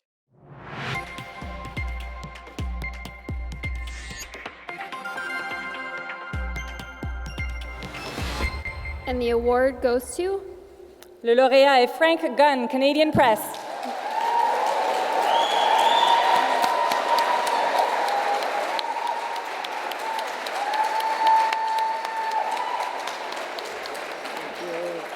Congratulations. I promise you I can't do a speech like Timbo did for Bruce. So I'd definitely like to thank my team at CP, because if there's one team in this business that embodies the concept of team, it's CP. Andria, Megan, the way you allow us to chase the idiotic things we say we want to go do and give us the space and the resources to do it. And my colleagues across the country, we're a very small group, and we have managed to stay together through the challenges that this industry has faced. Now, something's really struck me tonight. I'm coming very close to 40 years from my first picture on the wire and 30 years from the first time I stood on this stage. And seeing everybody here, all of us currently in the business, retirees, reminiscing about those who are no longer with us or couldn't be here tonight, I'd like everyone to stand up. Stand up, please. We're the truth tellers. We are the people who go out and seek truth and bring it to the Canadian people. And without us, society is not safe anymore. So I would like everyone to give themselves a round of applause, because you are what is Canadian journalism.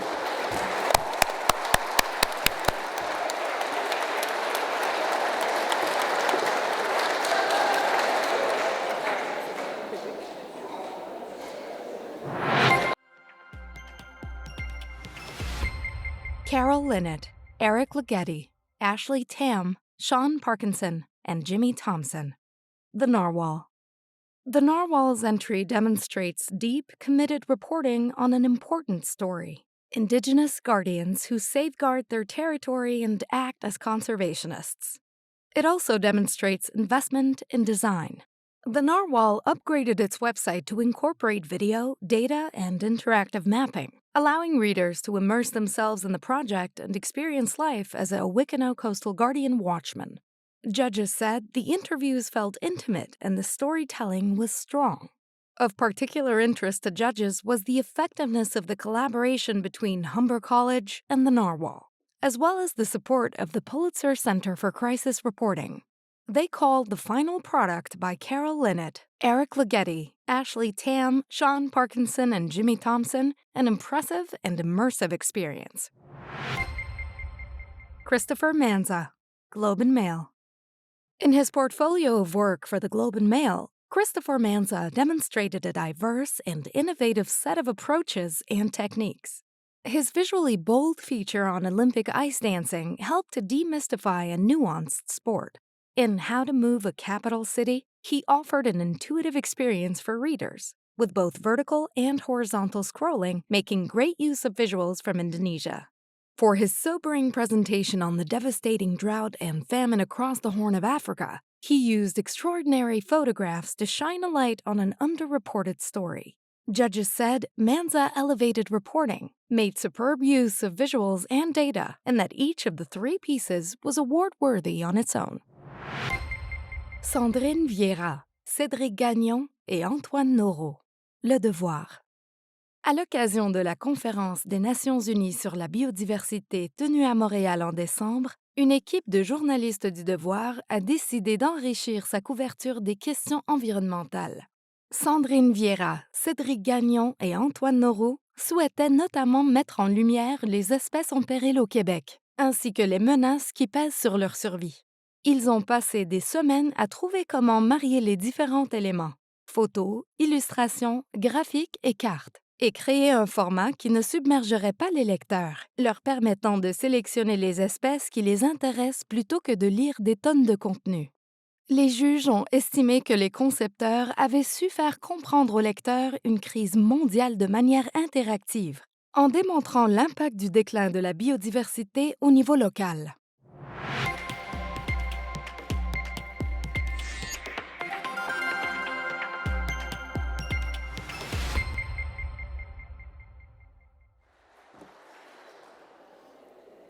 And the winner is Christopher Manza, Globe and Mail.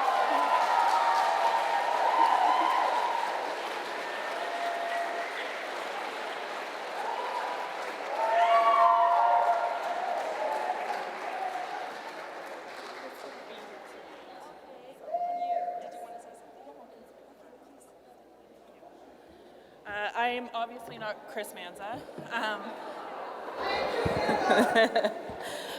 but I work very closely with him on a daily basis, and I am very honored to accept this on his behalf. He was really looking forward to tonight. Unfortunately, couldn't be here, but this will mean a lot to him, so thank you so much.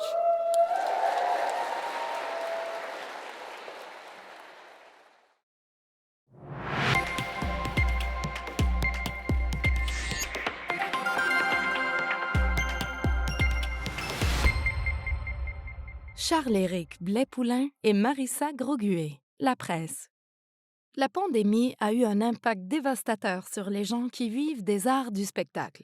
La fermeture des théâtres et des salles de concert pendant 2 ans les a privés de leurs revenus et de leur communauté. Isolés et sans emploi, nombre d'entre eux ont lutté contre la dépression. Certains ont succombé. Dans leur documentaire pour La Presse, Charles-Éric Blais-Poulain et Marissa Groguet ont étudié les effets de la pandémie sur un groupe de personnes dont on parle peu dans les reportages artistiques, soit les techniciens qui s'occupent dans les coulisses de l'éclairage, du son, des décors et de bien autre chose encore. Dans leur reportage approfondi, Charles-Éric Blais-Poulain et Marissa Groguet ont souligné la précarité des conditions de travail de ces techniciens et les facteurs qui ont poussé un trop grand nombre d'entre eux au suicide pendant la pandémie. Susan Krasinski-Robertson, Globe and Mail.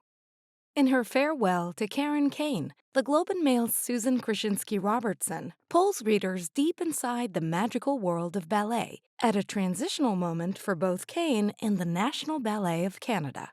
During her 50-year career, Kane was not only its prima ballerina, but in later years its artistic director, champion, and fundraiser. Kane's last project before retiring was a modern interpretation of Swan Lake. Krasinski-Robertson's story, accompanied by intimate photos and videos, speaks to the training, artistry, and imagination that go into helping dancers bring a unique vision to life. Judges said, Krasinski-Robertson helps us appreciate the achievements of one of Canada's most remarkable stars as she leaves the stage. Eva Wozni, Winnipeg Free Press. Art is inherently personal. It can tell a story, conjure emotions, and deliver powerful messages. When broaching issues like reconciliation with Indigenous peoples, as we learn in this piece by Eva Wozni of the Winnipeg Free Press, art can also shine a light on dark shadows while seeking to uplift and heal. In her in-depth profile of Anishinaabe visual artist Jordan Stranger, Wozni tells the story of a rising star who uses his platform to empower and educate others with evocative artwork. She also takes a critical look at the business of reconciliation and how companies can work with Indigenous creators in a meaningful way. Judges called her story timely, personal, and poignant.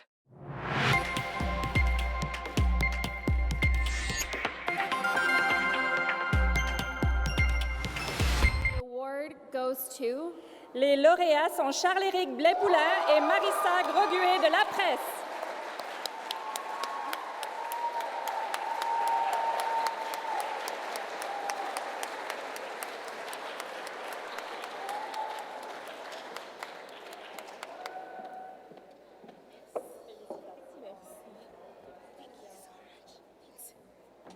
Hi, thank you so much. Oh my God. This is an honor. We didn't think we would get this one, but we're so happy. Je vais continuer en français pour remercier d'abord nos patrons. Merci à François, merci à Jean-François aussi. Merci à Frédéric et à Jean qui ne sont pas là en ce moment, mais qui nous ont beaucoup aidés à pousser cette histoire et à la rendre concrète. On en parlait juste récemment, c'est une histoire qui nous a beaucoup touchés. On a travaillé dessus et on a senti l'impact sur nous. Et je pense que ça veut beaucoup en dire sur à quel point les gens qui nous ont parlé ont eu le courage de de s'adresser à nous, de parler de leurs histoires, de se remémorer des choses difficiles pour pouvoir mettre en avant ce sujet-là qu'on a trouvé important et qu'on a voulu partager. Donc, merci. It's such a great honor. Thank you so, so much. Charles. Merci beaucoup. Bravo aux finalistes. Merci aussi, je viens un peu de là, merci aux putreurs, aux réviseurs et à ceux qui travaillent dans l'ombre, les graphistes aussi qui ont travaillé sur l'histoire. Ça embellit nos reportages et merci beaucoup. Et bravo aux finalistes.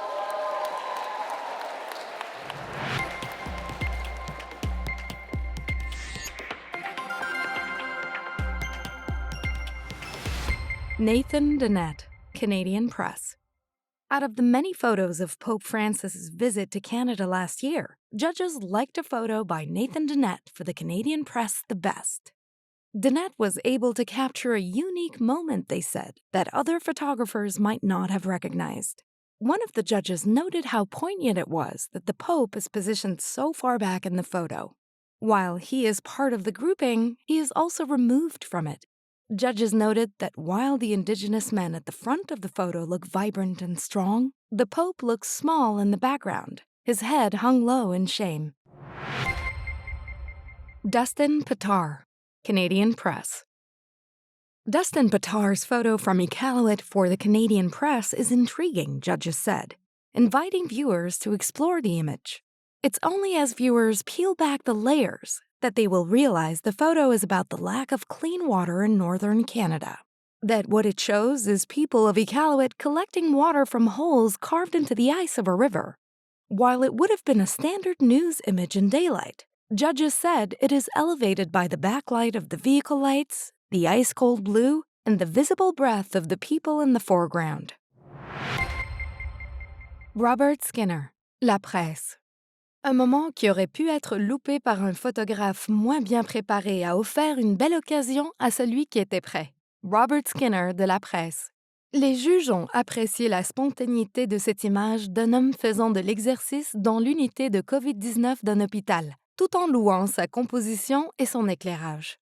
Selon eux, cette illustration va à l'encontre du désespoir que l'on retrouve dans de nombreuses photos prises dans les hôpitaux pendant la pandémie. Elle offre au contraire un moment d'espoir et de joie. Comme l'a fait remarquer l'un des juges, cette photo illustre parfaitement l'adage disant que la chance se présente quand on est préparé à saisir le moment opportun.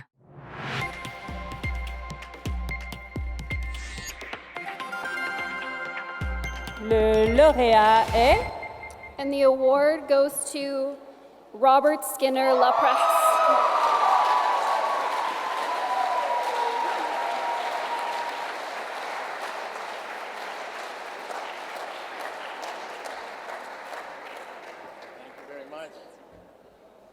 So, on the suggestion of a colleague and of the fact that I don't see an official photographer, I'm going to ask you all just to say cheese.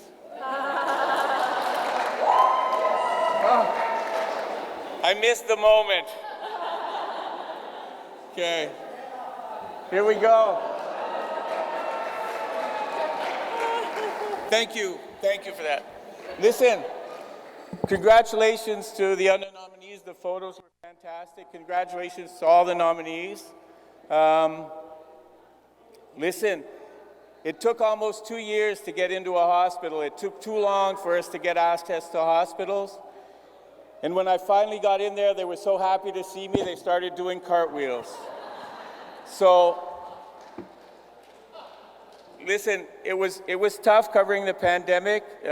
We took a lot of slack, but I think it was an important, really important story to cover.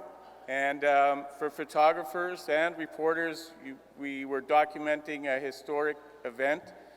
So I should say, keep doing all the great work, keep fighting for access and for the truth, because these are strange times then and getting stranger all the time. So listen, you know, photographers work hard and all of us deserve it.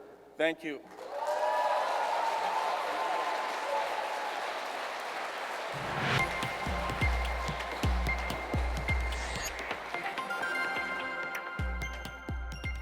To present the next award, we'd like to welcome to the stage David Walmsley, Editor-in-Chief of the Globe and Mail. Pour présenter le prochain prix, nous accueillons sur la scène David Walmsley, rédacteur en chef du Globe and Mail.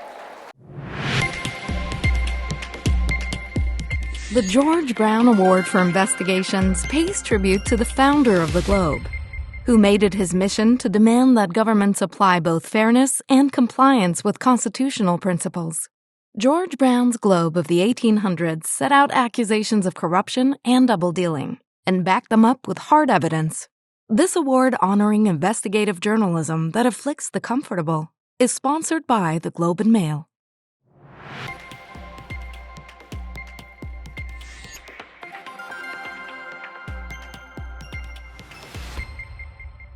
Kelly Grant, Globe and Mail. When the Globe and Mail's Kelly Grant first heard rumors of a tuberculosis outbreak in Pangnirtung, Nunavut, she didn't think it would take much work to confirm or dispel them. The opposite was true. Grant had to overcome a government so recalcitrant, it ignored the ruling of its own privacy commissioner to release data on the outbreak. Forced to come at the story in other ways, Grant convinced key players in the community to tell the story. Finally, officials had no choice but to reveal the numbers and change their policy about sharing critical information. Judges praised her tenacity and enterprise and said her stories had an impact on the well-being of an entire community. Isabelle Haché et Marie-Ève Tremblay, La Presse.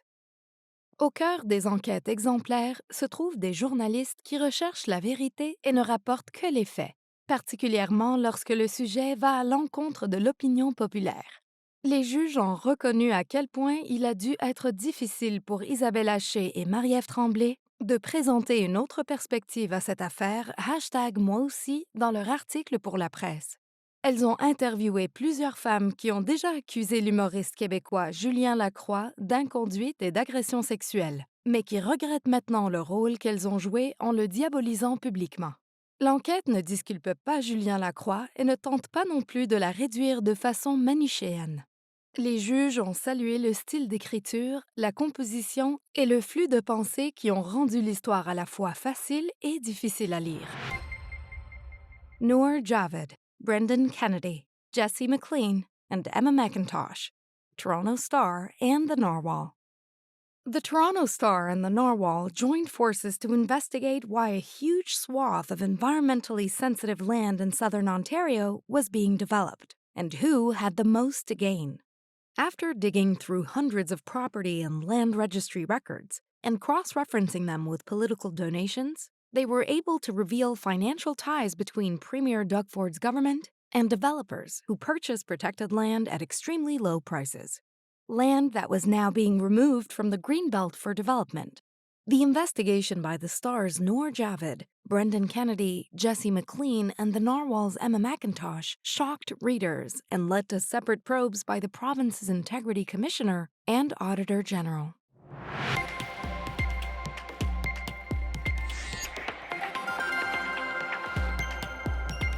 Just before I give the award, I thought they gave me a microphone, so I'll take a second. It's so important that we're all here together again, right? The competitiveness that we have every day is essential, but it doesn't beat the core of what we're trying to do, which is to get it right. And every single nominee here tonight is trying to get it right, and they deserve all of the credit that we can give. On the investigative journalism side, there are a number of principles. You relentlessly pursue the story. You resource it appropriately. You recognize at all times that the newsroom may begin to lose attention at precisely the moment that the audience is beginning to care. And with the neutral line of inquiry that you apply, you recognize you may be wrong. And that fourth principle of investigative journalism is the one that subsumes the other three. So it is with distinct pleasure to announce the winner of the George Brown Investigative Reporting Award goes to Kelly Grant of the Globe and Mail.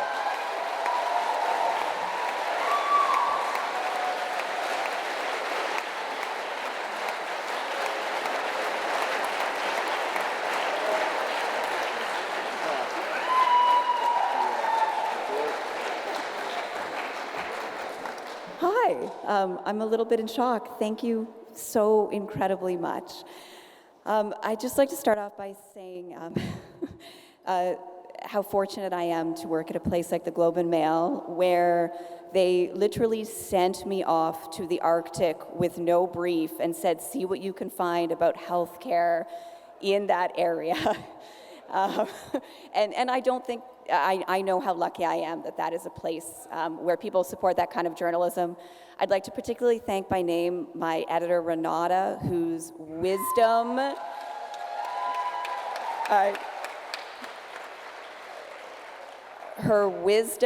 her kindness, her intelligence, I always felt as though I had the best safety net anyone could ask for in journalism. I'd also like to thank David and Sink and Philip and other senior editors at the Globe who support this kind of expensive, frankly, journalism. I'd like to thank, he's not here, but my husband who wrangled my 3 small boys for many, many weeks while I traveled around the Arctic without them. He is the best. I would also like to say to the people of Nunavut who opened their homes and their hearts to me and told me things about the health care that they were receiving and not receiving, more than anything else, they deserve better than they are currently getting as far as health care is concerned. And I hope that this journalism that the Globe did will play a small part in making the health care they receive a bit better.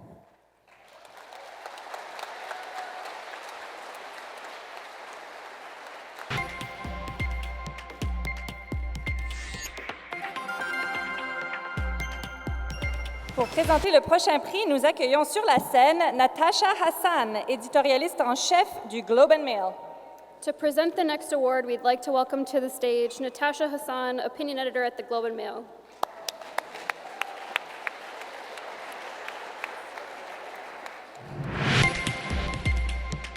Le prix Bob Levin pour le reportage bref honore un véritable réviseur de rédaction. Bob Levin comprenait la puissance d'une histoire qu'on raconte, mais aussi la nuance du choix de chacun des mots. Réservé, attentif et avisé, Bob Levin était le genre de réviseur que tout journaliste souhaite. Quelqu'un qui peut vous aider à trouver une expression pour votre article dans un ton que vous n'aviez jamais pensé imaginer. Ce prix est commandité par le Globe and Mail.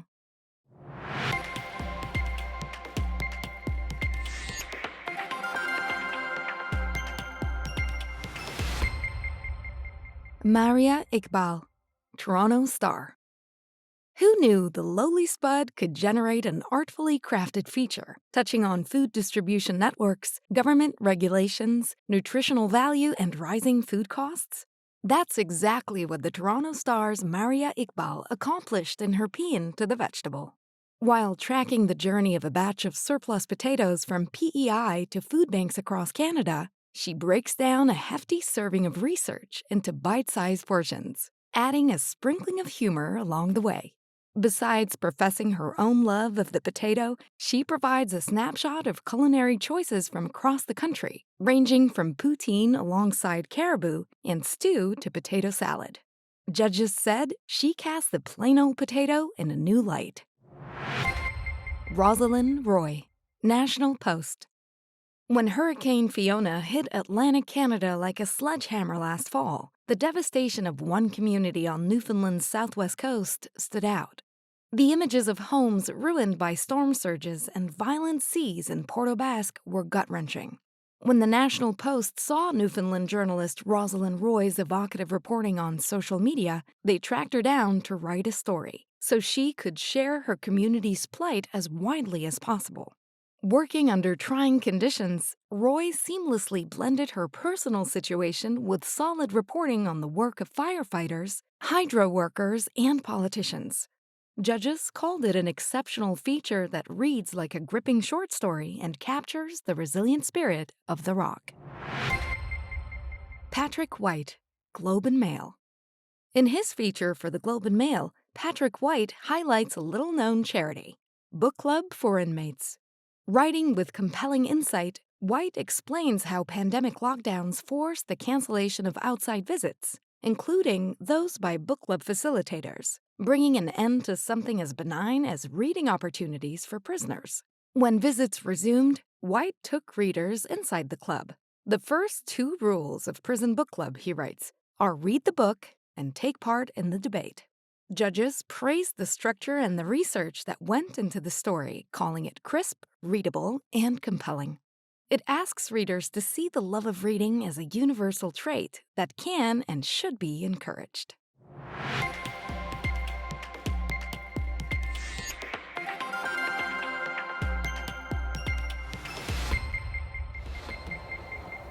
Okay. The award goes to Rosalind Roy, National Post.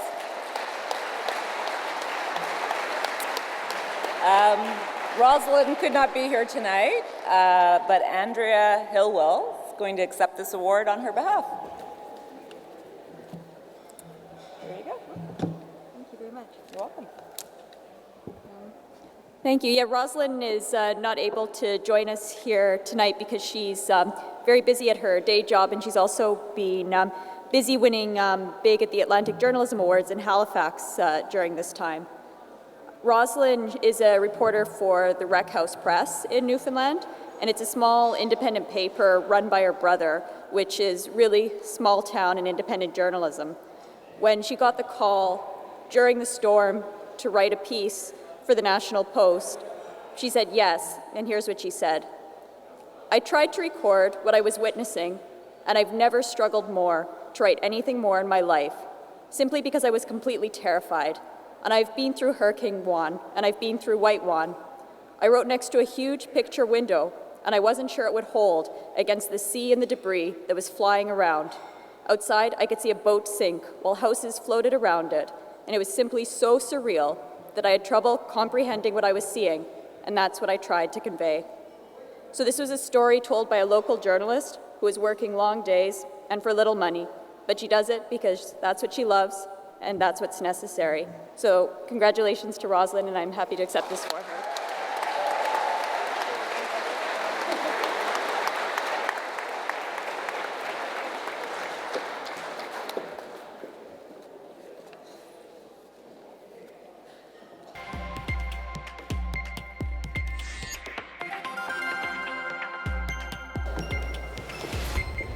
To present the next award, we'd like to welcome to the stage Claire Balfour and Lisa Balfour Bowen, the great-grandchildren of William Southam.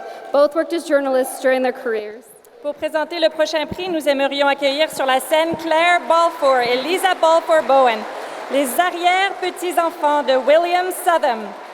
Tous deux ont fait carrière comme journalistes.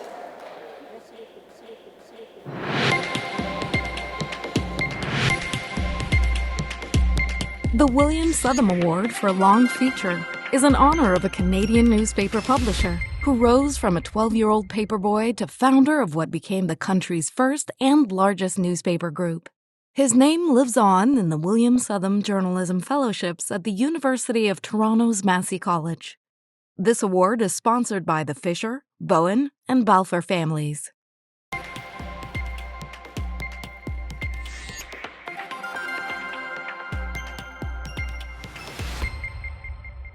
Susan Claremont, Hamilton Spectator. Writing for the Hamilton Spectator, Susan Claremont's story about Grace McSweeney delivers a gut punch that leaves readers reeling long after the last haunting sentence. The image of a rainbow urn in the center of a 12-year-old's bedroom presents a jarring reality. Why would a 12-year-old take her own life? With palpable compassion and the trust of a grieving family, Claremont pulls readers through the thorny tangle of modern pubescence, exposing the queasy weave of social media and a young person's self-esteem. She takes us into a private space of suffering, making us silent witnesses on a voyage of self-destruction, judges said. Her compassion guides the skill, capturing the alienation and urgency swirling through the zeitgeist. Emma Gilchrist, Globe and Mail. Emma Gilchrist gripped readers of the Globe and Mail with her raw account of grief over a decision she was forced to make to abort her very much wanted 21-week-old fetus. Gilchrist held nothing back as she took readers on a morbid week-by-week journey after learning her baby girl had unsurvivable abnormalities. The stigma of abortion and fear of provoking attacks on providers has kept this topic largely hidden. With no support groups or websites to turn to, Gilchrist discovered Canada keeps no statistics on medically necessary abortions. She pieced together data to reveal that thousands of Canadians suffer these tragedies in isolation. Judges said her reporting peeled the curtain off a medical dilemma that needs to be discussed. Jana G. Pruden, Globe and Mail. With her exclusive reporting, the Globe and Mail's Jana G. Pruden forces readers to ask themselves, when is doing wrong actually doing right? Pruden takes readers deep into the life of Helen Naslund, found guilty in 2020 of murdering her abusive husband and sentenced to 18 years in prison. While exploring Naslund's individual experience, Pruden questions the structure of the legal system that failed her. Judges said the story was beautifully written, deeply nuanced, and intensely troubling. Naslund tells Pruden there must have been some other way out, but she still can't find it. That last line of Pruden's piece lingers. Like Naslund, we are left pondering, asking ourselves, what would we have done?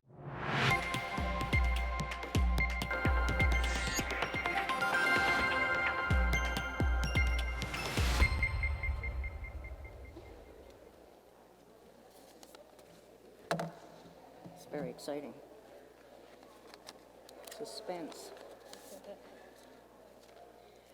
The winner is... And the winner is... Emma Gilchrist, Globe and Mail. All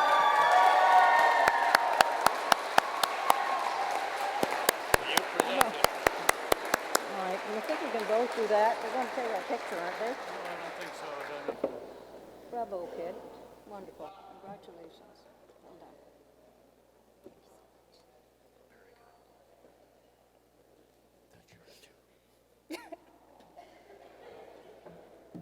Wow, I wasn't expecting that.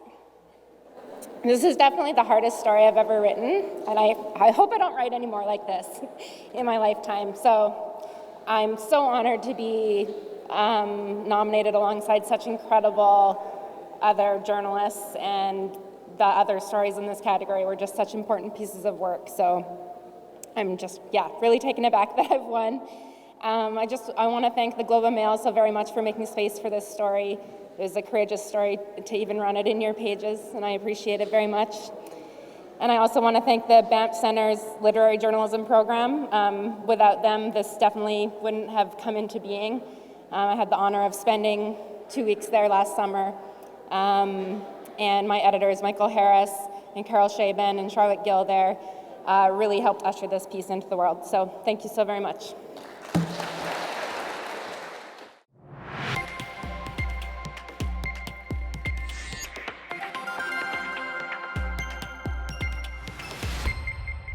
Sebastian Braun and Katrina Clark, Hamilton Spectator. Starting with a simple tip from a reader about a privacy breach at a Hamilton hospital, Spectator reporters Katrina Clark and Sebastian Braun would eventually reveal that the hospital had experienced more than 2,000 privacy breaches in just 4 years. They also revealed that the hospital had initially misled the Spectator about the number of breaches. Their stories triggered the firing of a file-snooping staff member and the creation of an executive position at St. Joseph's Hospital to tackle future privacy issues. Judges said their work speaks to the necessity of following up on reader concerns. It also illustrates the importance of local news coverage and how the media can hold institutions to account, even when wrongdoing is initially denied. Vincent Larouche, La Presse. Depuis mars 2022, Vincent Larouche de La Presse a couvert une saga qui a secoué le monde judiciaire, un procès criminel tenu en secret au Canada. Sa couverture soutenue a révélé le déroulement du procès, les résistances persistantes à la transparence et les tensions que l'affaire a créées au sein des systèmes judiciaires et politiques. Les reportages de Vincent Larouche ont incité 5 médias à lancer des procédures judiciaires pour faire la lumière sur cette affaire. Le procureur général du Québec a entamé en parallèle sa propre procédure devant les tribunaux. Les juges ont déclaré que cette affaire démontre la fragilité des droits que nous tenons pour acquis dans une société démocratique et que les médias peuvent obliger les pouvoirs institutionnels à rendre des comptes et avoir un impact majeur sur la vie publique. Grant Robertson, Robin Doolittle, Joe Friesen, Colin Fries, and Susan Krasinski Robertson. Globe and Mail. News of an alleged gang rape of a young woman by up-and-coming hockey stars shook the country. As Hockey Canada tried to protect itself from the fallout, Globe and Mail reporters Grant Robertson, Robin Doolittle, Joe Friesen, Colin Fries, and Susan Krasinski Robertson uncovered more revelations, including Hockey Canada's secret use of player registration fees to settle millions of dollars in sexual assault claims. As a result of the coverage, which included court searches, access to information requests, and an exclusive interview with a victim, corporate sponsors pulled their support. Retired Supreme Court Justice Thomas Cromwell, who was appointed to investigate, called on Hockey Canada board members to resign. They did. Canada's Minister of Sport condemned Hockey Canada for treating sexual assault as an insurance problem.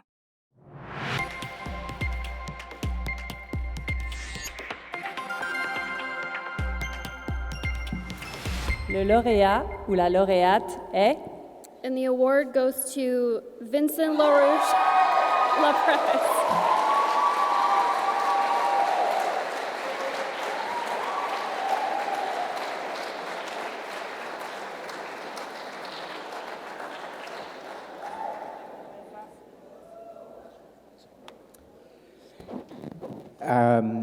Thank you very much. I'm honored because I'm a big fan of my fellow finalists in this category.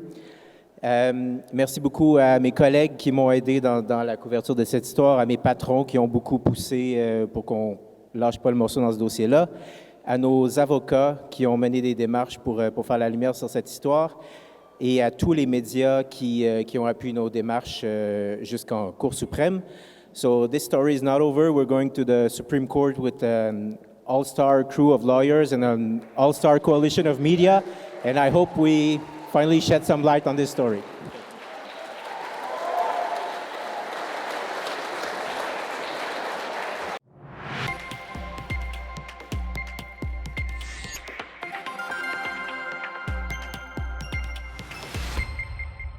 Mike Deal, Winnipeg Free Press. The proposal was controversial. A city councillor in Winnipeg wanted to remove the glass walls and benches from some bus shelters to prevent homeless people from gathering and to reduce the number of emergency calls to the area. While nearby business owners supported the plan, advocacy groups were outraged. The Winnipeg Free Press dispatched photographer Mike Deal to take a photo of one of the targeted bus stops. Once there, he was able to capture what judges called almost a perfect moment, highlighting the disparity between the two realities.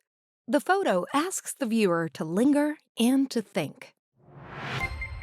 Leah Hennel, Globe and Mail.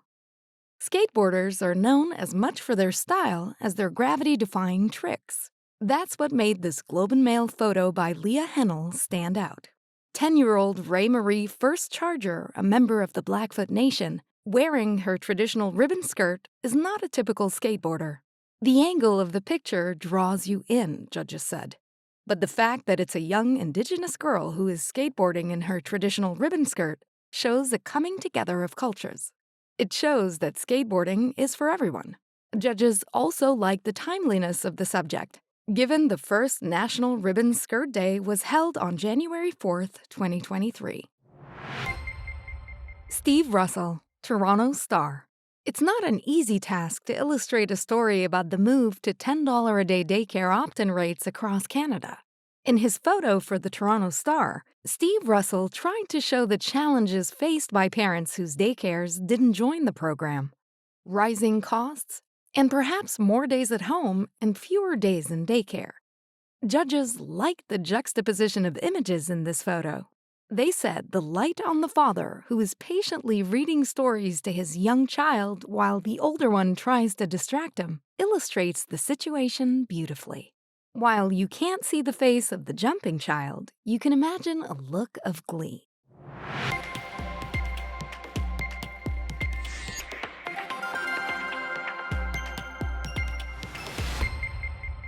Le lauréat ou la lauréate est?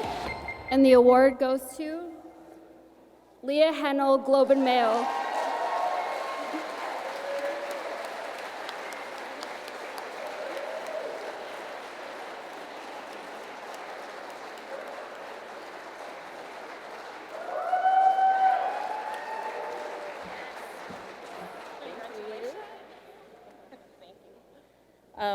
Thank you to Ray Marie First Charger and her family for, well, saying yes to let me come hang out with them at the skate park and take this photo. Yes, skateboarding is for everyone, not for me. I mean, if you saw me get down in there, it was funny. Shout out to the Globe and Mail, to the photo editors for taking my pitches, reading some crazy bad spelling emails when I write them a pitch about a photo or photo story. And a shout out to my husband, Scott, who's here tonight, and our son, Hunter, for just putting up with all my late nights and this crazy photo career that I love. Photojournalism is so important, and sitting here, I've noticed that there's, only 4 photo categories at the NNAs, and hopefully next year there'll be more. Yeah. And just a shout out to all the organizations in photography that are helping fight for photojournalism, and to all the freelance photojournalists, working photojournalists, keep fighting the good fight. Photography matters.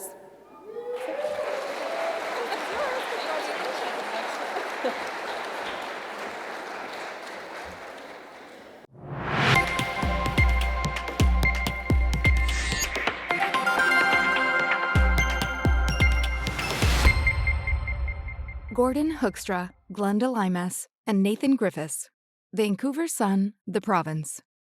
British Columbians were unprepared for a series of climate change catastrophes in 2021. The raging wildfire that destroyed Lytton. The heat dome that claimed more than 600 lives. Record-breaking rainfall and flooding that inundated farmland and washed away roads and bridges. In 2022, Gordon Hoekstra, Glenda Limas, and Nathan Griffiths of the Vancouver Sun and the province set out to see if BC communities were better prepared. The answer? No. Most of the 85 communities surveyed had no plan or finances to strengthen their dikes, and few had done anything to reduce fire risk. Judges said the data-driven series was wide in scope and exhaustive in research.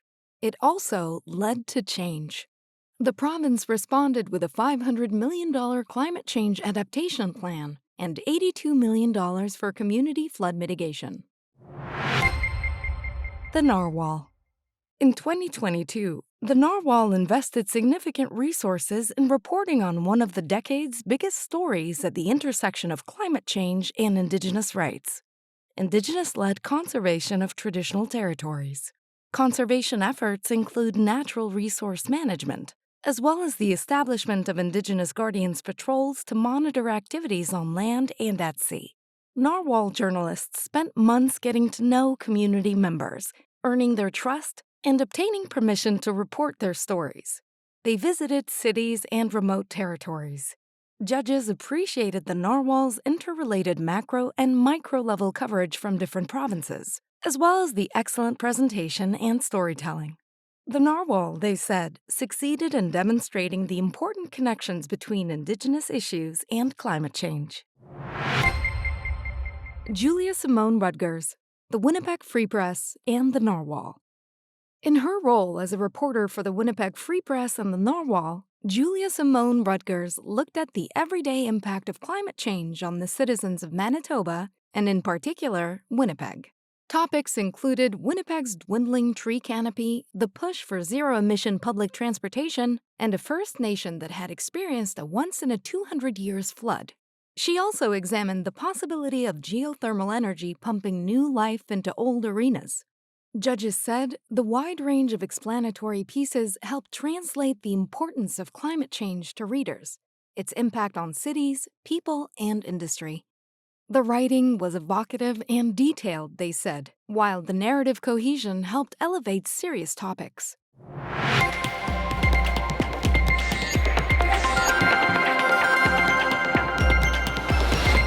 Le lauréat ou la lauréate est? And the award goes to Gordon Hoekstra, Glenda Limas, and Nathan Griffiths. from the Vancouver Sun province.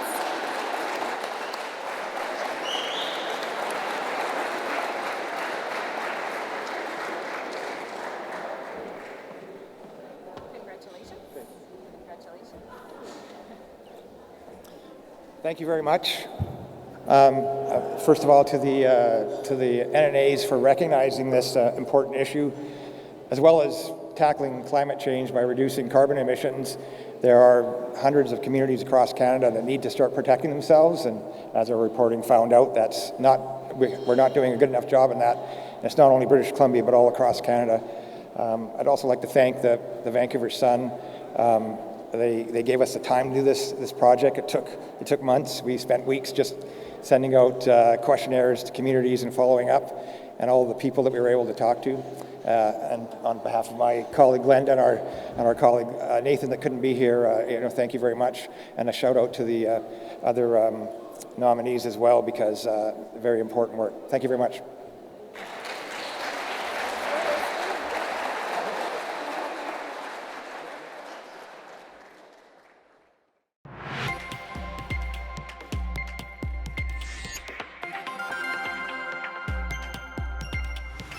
Pour présenter le prochain prix, le projet de l'année, nous aimerions accueillir sur la scène Robin et Emily Hondrick, les enfants de John Hondrick. To present the next award, we'd like to welcome to the stage Robin and Emily Hondrick, the children of John Hondrick.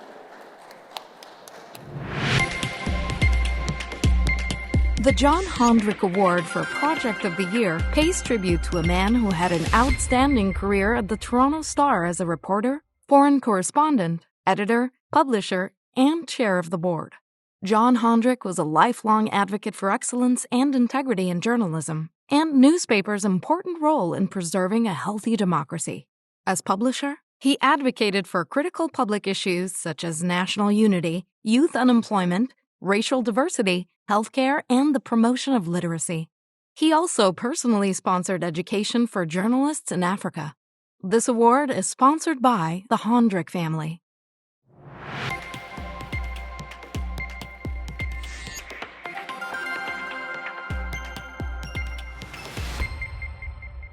Molly Hayes, Elizabeth Renzetti, and Tavia Grant, Globe and Mail.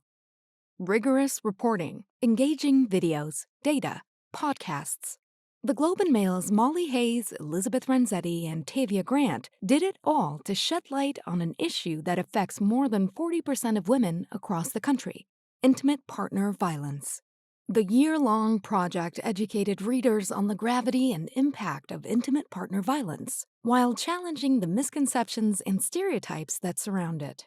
Attention was also paid to an alarming lack of women's shelters in Canada and the need for the federal government to release a long-awaited action plan. Many readers affected by partner violence said the series helped them deal with the trauma. Judges called it exemplary journalism that has a real impact on people's lives. Gordon Hoekstra, Glenda Limas, and Nathan Griffiths. Vancouver Sun, the province. In 2021, British Columbia was hit with a series of extreme weather events: a deadly heat dome, disastrous wildfires, and unprecedented floods. With climate scientists predicting more extreme events, Gordon Hoekstra, Glenda Limas, and data journalist Nathan Griffiths of the Vancouver Sun and the province set out to investigate whether BC communities were prepared. What they discovered over 4 months was disturbing. A large majority of the 85 communities surveyed had no plan or finances to strengthen their dikes, and few had done anything to reduce fire risk. Their 7-part series sparked quick action by the BC government: a $500 million climate adaptation plan and $82 million for flood mitigation. Judges called it an outstanding example of public service journalism.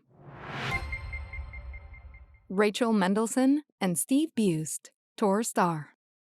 This project by Tor Star's Rachel Mendelson and Steve Buist began with a question. How often do police officers conduct illegal searches or use violence without reason in contravention of the Charter of Rights and Freedoms? Mendelson and Buist painstakingly scoured court rulings going back 10 years and found more than 600 serious charter breaches. In more than 100 cases, the officers' own police services were unaware of the violations. When courts blocked access to 4 crucial videos, the journalists argued for their release and made innovative use of them, taking readers through evidence and violations. Police responded to the series. Some forces launched internal investigations into past misconduct, while others took steps to improve communication between courts and police.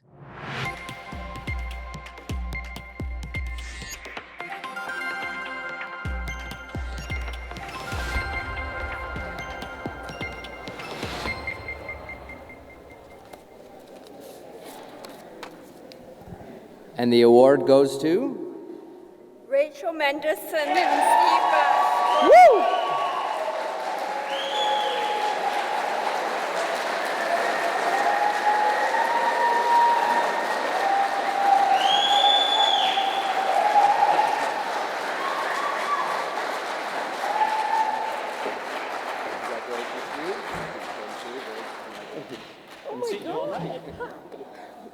You go first.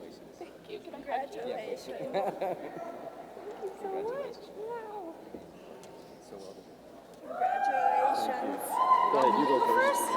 Okay. Wow, I'm really surprised.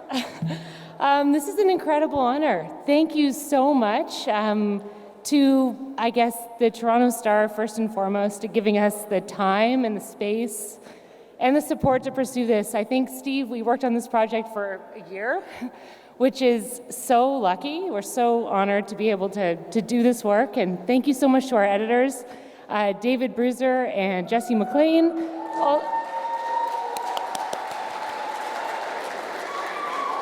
Also, to the other team members on this project, Tanya Pereira, Cameron Tulk, Nathan Pilla, who I don't think is here tonight, Kelsey Wilson, and Andrew Bailey, our data analyst. The presentation of this project was incredible. It floored us when we saw it, and truly, I don't think it would have had the impact that it had if it hadn't been for that. Also, yeah, thank you so much to the senior leadership at the Star, Anne-Marie Owens and Nicole McIntyre, and Jordan Batove too, for continuing to support this expensive journalism. Please continue to support it. And Steve, please say something also. So I've been lucky enough to be up here 5 times in my career, and this is the last one. So as a few of you know, I retired on November 1st. I discovered that retirement is a lot like most jobs. The longer you do it, the better you get at it. You know, I fell into this business totally by accident. I thought I was going to be a doctor. Then I discovered that it's really hard work, and it was really cutting into my beer drinking time. So I put together over 200 packages of my resume and samples of work, and I sent it to every newspaper, radio station, TV station I could think of. And my package happened to land on the desk of the sports editor of the Sioux Star the day somebody quit. He hired me by phone. I didn't even know really where Sault Ste. Marie was. I had to get out an atlas. So for those of you who are 40 or under, an atlas is a book of maps. It comes with a little legend, and you go like G5, and then you try to do Where's Waldo to find the spot. And I'm embarrassed to say this, but when I got up to the Sioux, I knew nothing about nothing. I actually asked my colleague, Dan Belrose, you know, when you get to the end of the sentence, is it period space or space period? And he must have thought, poor guy, he must have thought, what kind of morons are we hiring at this place? So my first job was to cover the Sioux Greyhounds hockey team, and the coach was Terry Crisp, 2-time Stanley Cup winner, and back then, no cell phones, no internet, and the kids were always asking Crispy what time it was. And Crispy always had the same response. He always fired back the same thing. It's the time of your life, kid, don't miss it. Well, you know what? He was right. This has been the time of my life, and I will miss it. Thank you.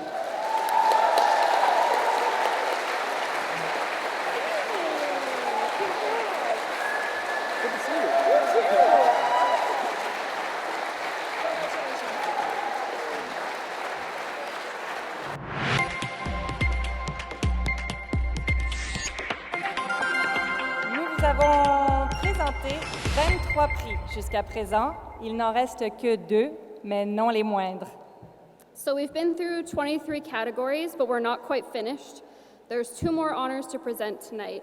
We would like to call to the stage Paul Samin and François Cardinal to present first a special recognition citation and then to name Journalist of the Year. Nous invitons sur la scène Paul Samin et François Cardinal pour présenter d'abord une distinction spéciale et ensuite pour dévoiler le ou la journaliste de l'année.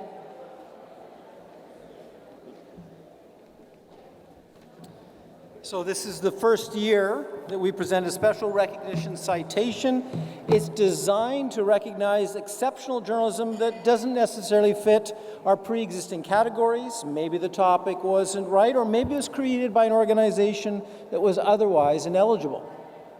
C'est la première année, on vous le disait tout à l'heure, que nous présentons une mention spéciale de reconnaissance. Elle vise à reconnaître un travail de journalisme exceptionnel qui ne cadre pas nécessairement avec nos catégories, soit en raison du sujet, soit parce que l'organisation concernée n'était pas admissible.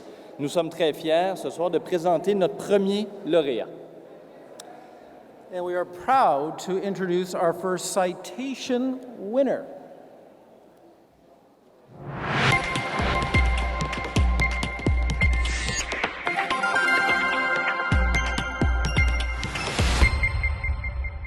Room up front.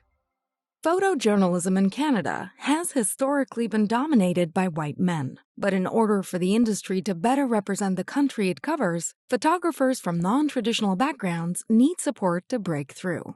The team behind Room Up Front recognized that and decided to do something about it. The result? A volunteer-run initiative that seeks to combat long-standing inequality in the Canadian photojournalism community through identifying young BIPOC talent and providing them with training, guidance, and support. Mentors include some of the best photographers and photo editors in Canada, while mentees have had their work published in the Globe and Mail, the Narwhal, the Winnipeg Free Press, and the Canadian Press. Judges were impressed by the fact volunteers were able to recognize a problem within the industry and act on it, turning a concept into concrete and sustained action. It has legs, and it's going to last, and it's going to continue, they said, and we're going to see the benefit of that moving forward. Here's what some of the young journalists say. It was when I did kind of see people who looked like me, who were working, that kind of inspired and convinced me that I could even do this. I think a program like this is important because it gives us the opportunity to bring awareness to a variety of stories.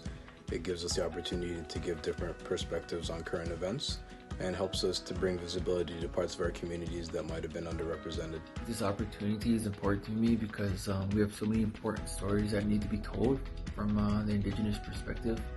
And yeah, I would just like to extend my gratitude for this opportunity and by saying thank you. So having this program would allow for that change that we all want to see, not only in media, but in the world. As Black, Indigenous, racialized folks, we have so many amazing, beautiful, powerful stories to share with one another. And through photography, that allows us to use that as a platform to amplify other people's voices. One reason I think that this program is really important for us, and a reason that I'm really excited about it, is to develop a community and a network of other photographers from minority groups across the country. Sometimes it can feel really lonely, but this program gives us the chance to kind of all come together and connect and to, build a really sweet community moving forward.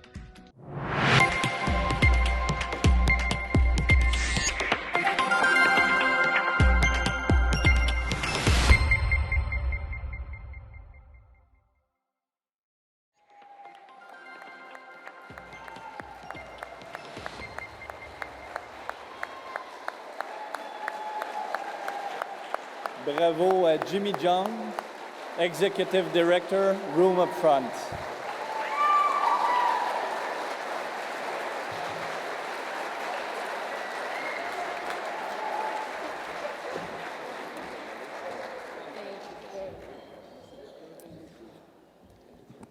Thank you. It's an honor to be here. I'm just going to talk quickly about my motive.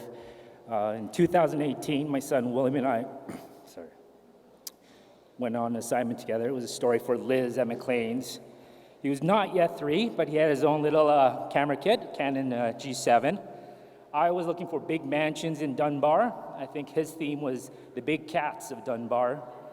Then the summer before the pandemic, after one of our photo walks where he would take portraits of people with his instant film camera and hand them out, the delight in the faces of these people with his tiny little fingers, looking at them shouting, "Say cheese." It was during one of these walks that he asked me if he can be a news photographer one day. Hell no, it's too hard. There's no room for you. It would be almost impossible, and even harder because of the color of your skin. It's what I wanted to say. In Canada, currently, there's only about 8 or 9% of photojournalists actively working that are BIPOC. But then came people like this, then came Room, and there was a glimmer of hope. And in the summer of 2020, fellow photographers stood together to form Room Up Front. Solana Kane, Justin Tang, Pat Kane, Brianna Roy, Shelby Lisk, Amber Bracken, Christopher Katzroff, Luna, Carlos Osorio. In the second year, more mentors volunteered their times, including 2 mentees from the previous year who became mentors. Leah Hennel, Jelani Morgan, Merle Robillard, Fred Lum, Alicia Winter, Jessica Lee, Azeen Ghaffari, Josh Su. And a huge thanks to our allies who never made us feel like we had to be grateful, but they treated us as partners. So thank you to the Globe and Mail, the Narwhal, the Toronto Raptors Group, and United Photographers of Canada. You know, we've had a crazy last 3 years covering so many tragedies, and many of these happen in traditionally marginalized communities. So what if one day, when a story breaks in one of these communities, when they hear that door knock from the press and open it, they see someone that looks like them, has shared experiences and understanding. People with diverse experiences and ways of seeing can only help strengthen our newsrooms. We are hopeful. So yes, William, if you are passionate about it, yes, you can be a news photographer one day.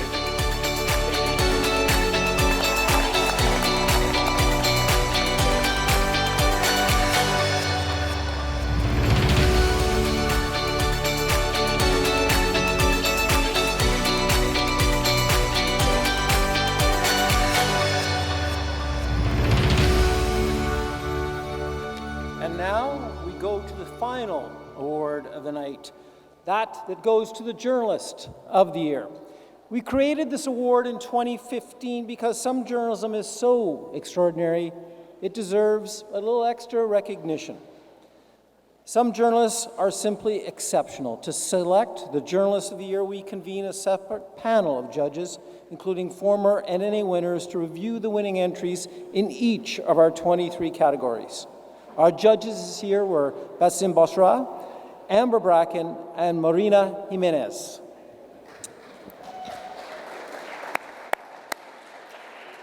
Et maintenant, notre dernier prix de la soirée, dernière étape avant le banc pour tous ceux qui ont été silencieux en avant. Journaliste de l'année. Nous avons créé ce prix en 2015 parce que nous jugions que certaines œuvres journalistiques se démarquent au point de mériter une reconnaissance supplémentaire. Pour choisir le journaliste de l'année, nous avons formé un comité spécial incluant d'anciens lauréats du Concours canadien de journalisme afin d'examiner les candidatures de chacune des 23 catégories. Nos juges cette année étaient Bassem Boshra, Amber Bracken et Marina Jimenez. All right. Drum roll. Are we ready?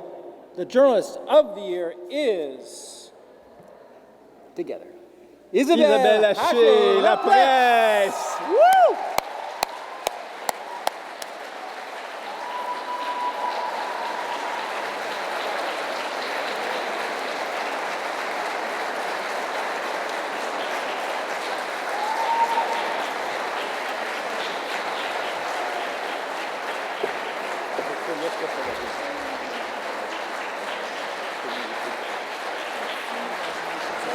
Thank you. Oh, thank you. Wow. Thank you.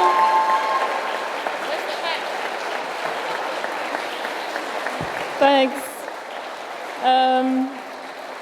Well, now I can die now, I think. Now, I think I will talk in French, it will be easier because I'm a bit stressed. So, je voudrais remercier en fait la presse parce que c'est ma maison depuis presque 25 ans, c'est ma famille. Il y a plein de gens à la presse qui sont là. S'ils n'étaient pas là, en fait, moi, je ne serais pas ici devant vous. Non seulement les patrons que j'ai nommés tout à l'heure, mais les réviseurs qui nous évitent l'humiliation totale le lendemain matin, les gens au pupitre, les photographes qui viennent avec nous en reportage, qui illustrent nos reportages, les fixeurs quand on va à l'étranger qui sont vraiment super importants. Il y en a tellement, il y a les pupitreurs, je les ai nommés. Évidemment, il y a les patrons. Il y a peut-être une personne que je voudrais nommer plus particulièrement. C'est mon patron direct, il s'appelle Jean-François Bégin. C'est aussi mon mari. C'est le père de mes 2 merveilleux enfants. Et je lui dis souvent, c'est mon filet de sécurité. Il y a un œil de lynx. Il y a un jugement à toute épreuve et je l'adore. Je t'aime, Jean-François.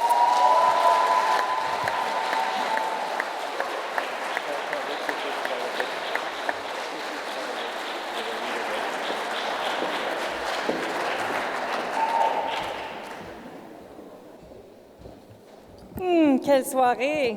C'est presque le moment d'aller fêter. Je dois vous dire que tous les finalistes ici ont un certificat à aller chercher. Donc, tout le monde en reçoit un. N'oubliez pas d'aller le chercher aux côtés de la scène.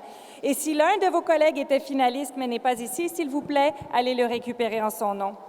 Une vidéo du gala, incluant des discours des lauréats, sera disponible sous peu sur notre chaîne YouTube. We want to thank you all for attending and to congratulate the winners and finalists. If you're a finalist, please pick up your certificate at the side of the stage. And if a colleague was a finalist but is not here, please pick it up on their behalf. A video of the show, so you can relive this all over again, including winner speeches, will be available soon on our YouTube channel. Thanks again to all our sponsors. Merci encore une fois à tous nos commanditaires. Thank you. Et bonsoir.